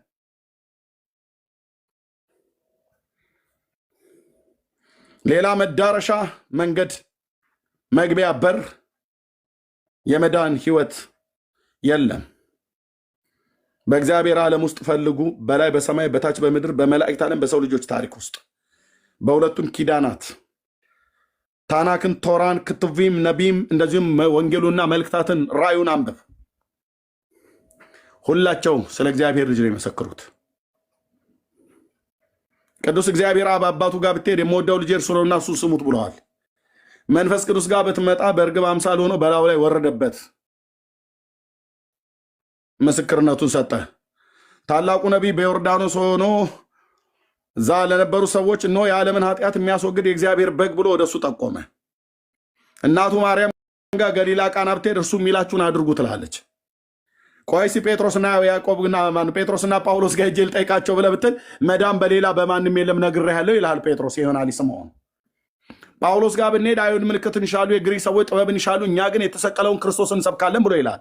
በሰው ልጆች ዓለም ብትጨርስ እግዚአብሔርም ጋር ብትሄድ እንዲህ ይላል።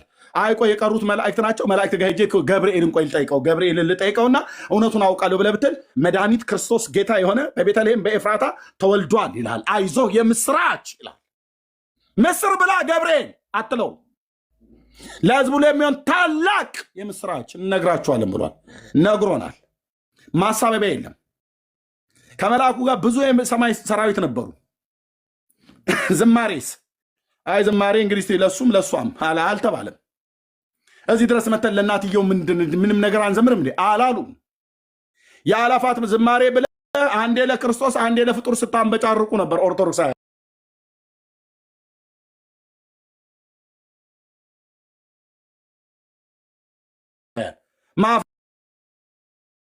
በዚያ ሌሊት ሞልተው ከእረኞቹ ጋር ተቀላቅለው ክብር ለእግዚአብሔር በአርያም ለእናቱም ጭምር የሚል የለም የለም የለም የለም የለም። ዝማሬ ብቻውን የተገባውና የሚገባውና ያመሰገኑት የዘመሩለት አቀለጡት እኮ አልኩ። ከተማ ውስጥ ተረፍርፎ የተኛ ቄስ ሁሉ ሄሮድስ በለው ጲላጦስ ማን በለው ማን በሙሉ መላእክት ለበጉ ነው የዘመሩት። በቤተልሔም ለተወለደው ክብር ለእግዚአብሔር በአርያም። እዚህ ድረስ መተን ለእናትየው ቅር እንዳትሰኝ፣ እሷም እኮ እናቱ ናት እና ለእናትነቷ ደግሞ ክብር ይገባታል ብለው ዘመሩ። አልዘመሩም። ለምን? ዝማሬ አይገባትም ስልህ አይገባትም። ለፍጡር የሚዘምር ክርስትና ይሄ ክርስትና ብላ አጠራው። መንገዱን ዓላማውን የሳተ በመንፈሳዊ ግልሙትና ውስጥ ያለ ማለት ነው። የብሉይ ኪዳን ነቢያት የተጠቀሙትን ቃል ነው የምጠቀሙ። ሰብአ ሰገል መጥተውስ ከሩቅ ምስራቅ ሀገር ክብር ለአንተ ይሁን ክብርም ለአንቺ ይሁን አላሉም አላሉም። ክብር ለእናትና ለልጁ አላሉም። ለምን? ባሪያና ጌታን ፍጡርና ፈጣሪ ለይተው የሚያውቁ ናቸው።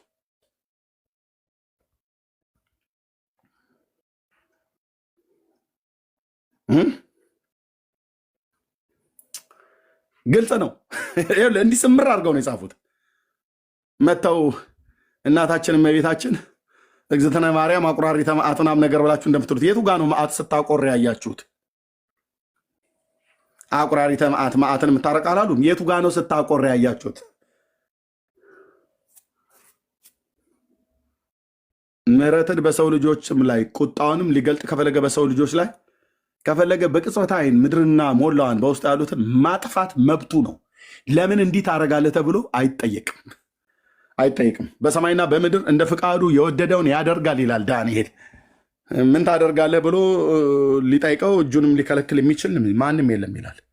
ትረጋጋለህ እያለ ነው የአዳምን ዘር በሙሉ ዳንኤል ጥጋስ ይዞ እሱ እንደፈቀደ ቢሰራ ናቡከደነጾር ወደ እንስሳነት ቢቀይረው ልቡን መልሶለት ወደ ሰው አካልነት ቢለውጠው እንደ ፍቃዱ ምክር የወደደውን ያደርጋል። በላይ በሰማይ በታይ በምድር ያሉትን ሁሉ በሙሉ በእርሱ ፍቃድ ተፈጥረዋል። ከፈለገ ማጥፋት ከፈለገ ማኖር መብቱ ነው። እዚሁ አሁን እያለን እልም ድርግም ቢያደርገው አልኩ ምድርና ሞላዋ ፕላኔቱ እርስ በርስ ይሄ ዩኒቨርሱ እርስ በርስ እየተገጫጨ እንደ ደጋ በግ እየተላተመ እርስ በርሱ ቢያጠፋው መብት አለው። ማን ነው ዳውን አትለውም። እሱን በእሱ ላይ ሰላማዊ ሰልፍ ወጣ ሼሞኒዩ አትለውም። እሱን ማናችንም ኢሳያስ ይነግረናል። ከሰሪው ጋር ለሚታገል ወዮለት እያለ ማለት ነው። ሉዓላዊ አምላክ ነው የኔ ጌታ፣ ለዘላለም ስም ይባረክ። ሉዓላዊ አምላክ ነው። እንዴ ምን ሆንክ ምን ነካ ብሎ እንኳን የሰው ልጅ አይደለም ሚካኤልና ገብርኤል አፋቸውን እሱ ላይ ሊከፍቱ አይችሉም።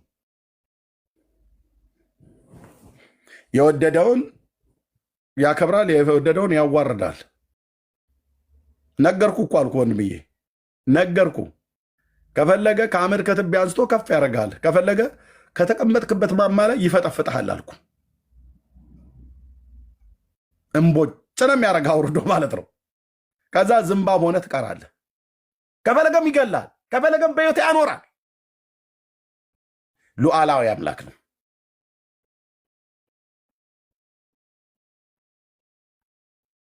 እግዚአብሔር ትልቅ ነው። ወንድሞቼ እናቶች፣ ይሄ ጌታ ነው ነይ ልጄ ላድርግሽ ብሎ የሚጠራሽ ያልዳናችሁ እህቶችና ወንድሞች፣ ይሄ ጌታ ነው ና ልጄ ላድርግህ፣ ኃጢአትህን ይቅር ብዬ አመፃህን ይቅር ብዬ ለቅጣት የሚገባውን ቅጣት የተቀጣውልህ፣ አንተ እንዳትሞት እኔ ሞትኩልህ፣ አንተ በሕይወት እንድትኖር እኔ ሞትኩልህ፣ መራራውን ጽዋን የጠጣውልህ፣ ና ልጄ እንዳትጠፋ ወደ እኔና እኔ ወደ እኔ ብሎ የሚለምነው ጌታ ለጥሪው ምላሽ ስጡ። ኢየሱስ የእግዚአብሔር ልጅ ለዘላለም የሚያድን ጻድቅ ጌታ ነው። ጌታ ይወደናል። ይህን እውነት ነው የምታውላችሁ። ጌታ ለመቀበል የምትፈልጉ ሰዎች ካላችሁ በውስጥ መስመር 7 ቁጥር ጻፉልኝ። እዚህ ላሉ ወንድሞቼ እነ ፓስተር ታሬ ያሉ እነ ካህን ጌርሳም አሉ ወንድሞች እናቶች እዚህ በሙሉ ያሉ 7 ቁጥር ጻፉልን በውስጥ መስመር። አቅራቢያችሁ ቸርች ካለ አሜሪካ፣ ካናዳ ያላችሁ ብዙዎች እየሰማሁ ነው። የብዙ ቤተክርስቲያን አገልጋዮች እየደወሉ ነው። በእውነት ለእግዚአብሔር ክብር ይሁን። ኤርሚ አንተን ስብከት ሰምተው ሰዎች መጥተው ከነ ቤተሰቦቻቸው ጌታን ተቀበሉ ብሎ የሚሉ ድምፆች በጣም እየበዙ ነው የመጡት። ለጌታ ክብር ይሁንለት። የማንንም በማንም በኩል የተነገረውን የእግዚአብሔርን የእውነትን ቃል ሰምተው በወንድሞቼም በእህቶቼም በኩል ጌታን ሲቀበሉ ሰዎች ከማየት የበለጠ ከመስማት የበለጠ የሚያስደስት ነገር የለም። ከነ ቤተሰቦቻቸው ጭምር በቦታዎች ሁሉ በስፍራዎች ሁሉ ጌታን እየተቀበሉ ነው። እናቶች ይነግሩኛል። እዚህ ያሉ አሉ። አንድ እህት ስትነግረኝ ይዟለች፣ ስሟን አልጠራም። በአራስ ቤት ሆኜ ነው ሰማይ የነበረው፣ ግን ገና እርጉዝ ከመሆኗ በፊት አቦን በጣም ነበር የምወዳቸውና የመጋቢት ነው የምን አቦ አክብሬ ስመለስ እስቲ ይህን ሰውዬ ስሚው ምናምን ነገር ብለው ቲክቶክ ላይ ትሰብካለህ እና ሰማው እና ይሄ በየመካከል ኢየሱስ እያልክ የምጮኸው ድምፅ ውስጤ ተሰንቅሮ ቀርቶ ሄጄ ስቀድስ ሁሉ እሱ ድምፅ ውስጤ አለ እና እሱን ድምፅ ስሰማ አለቅሳለሁ። ታስታውሷታላችሁ። እዚህ አለች። እናቷም አሜሪካን የት ነው ያሉ ይሰማሉ፣ ነግራኛለች።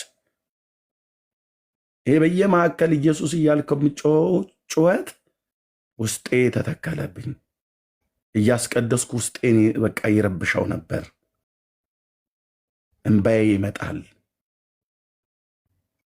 እና በጣም ደጋግሜ ሰማው። ጌታን መቀበል እፈልጋለሁ ብላ ጌታን ተቀበለች። አራስ ቤት ሆና ነበር ይህን የነገረችኝ። አዎ በስብከቴ መካከል ኢየሱስ ብዬ የምጮኸው አረቄ እና ጠላ ጠጥተን ሰክረን በዛ በሙቀት ይመስላቸዋል ብዙዎቹ። እኛ ቤት እንዲህ አይነት የተልከሰከሰ ነገር የለም። በእኛ በወንጌላውያን አማኞች ዘንድ መንፈስ ይሙላባችሁ እንጂ በወይን ጠጅ አትስከሩ ነው የተባለው። ስለዚህ የልዑል እግዚአብሔር መንፈስ ውስጤን እንደ እሳተ ገሞራ ይፈነቅለዋል። ይህንን ቅዱስና ገናና እኔ ልጠራው በአንደበቴ ልጠራው እንኳን ያልተገባኝን ጻድቅና የዋሆን ጌታ ኢየሱስ ማለት ነው። ለዚህ ነው ብዙዎች ይሄ ድምፅ ውስጣችንን ይይዘዋል፣ በጣም እናለቅሳለን። አንዳንዶቹ ደጋግመህ በልልን ትሉኛላችሁ። እኔ አይደለሁም ብዬ የምለው በውስጥ ያለ መንፈስ ያስብለኝ እላለሁ።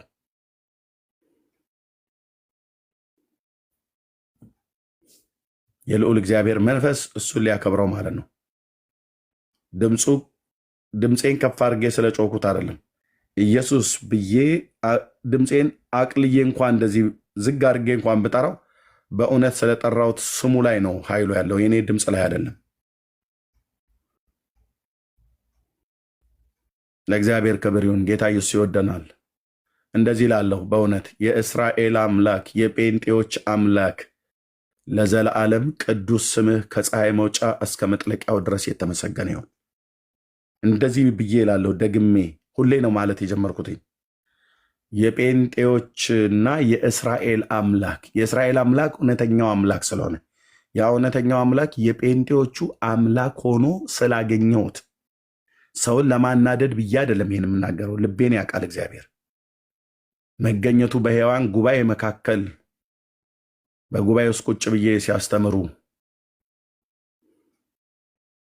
ገናም ጉባኤያቸው ላይ ባልነበርኩበትም ሰዓት ላይ ራሱ ካሴታቸውን እየሰማው መንፈሴ እንዴት እንደምቦሳ ጥጃ ይዘልብኝ እንደነበር ወንድሞችና እህቶቼ ጌታን በተቀበልኩባቸው ዘመናት የሰማኋቸው ስብከቶች፣ ትምህርቶች ጳውሎስ ስለ ደማስቆ ነገር ሲጠይቅ ተጠይቅም አልተጠይቀም እንደሚያወራ ጌታን ካገኘው በኋላ የእግዚአብሔር ቃል እውነት ውስጤ እንዲተከል መጽሐፍ ቅዱስን እንድወደው ኢየሱስን እንድወደው ለገባኝ እውነት ጭክን ብዬ መኖር እንድችል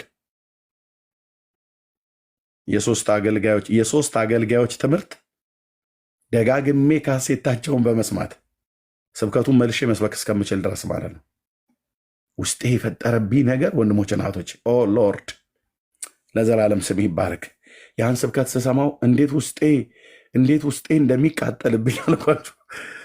እንዴት እንደሚቃጠልብኝ። አንዱ ወንጌላዊ ደሉ ጸጋዬ ነው። አንዱ ፓስተር ሙሴ አዳፍሬ ይባላል። አሜሪካ ሀገር ነው ያለው። አንዱ ይኸው የተቀመጠው ፓስተር ታሪኩ እሸቱ ነው።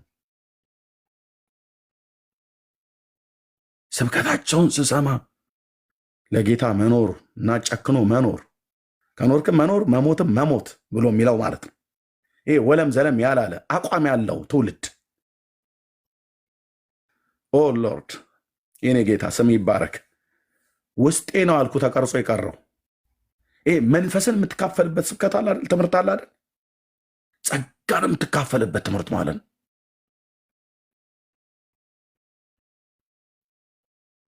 ይኸው በእውነት እንደዚህ አግኝቼ ይነግራቸዋለሁ ብዬ አስቤ አይደለም፣ በሐሰት አይደለም የማወራው።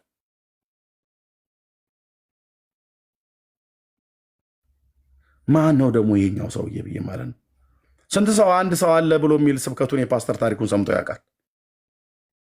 ስለ ጎልያድና ስለ ዳዊት የእስራኤልን ተግዳሮት ስለማራቅ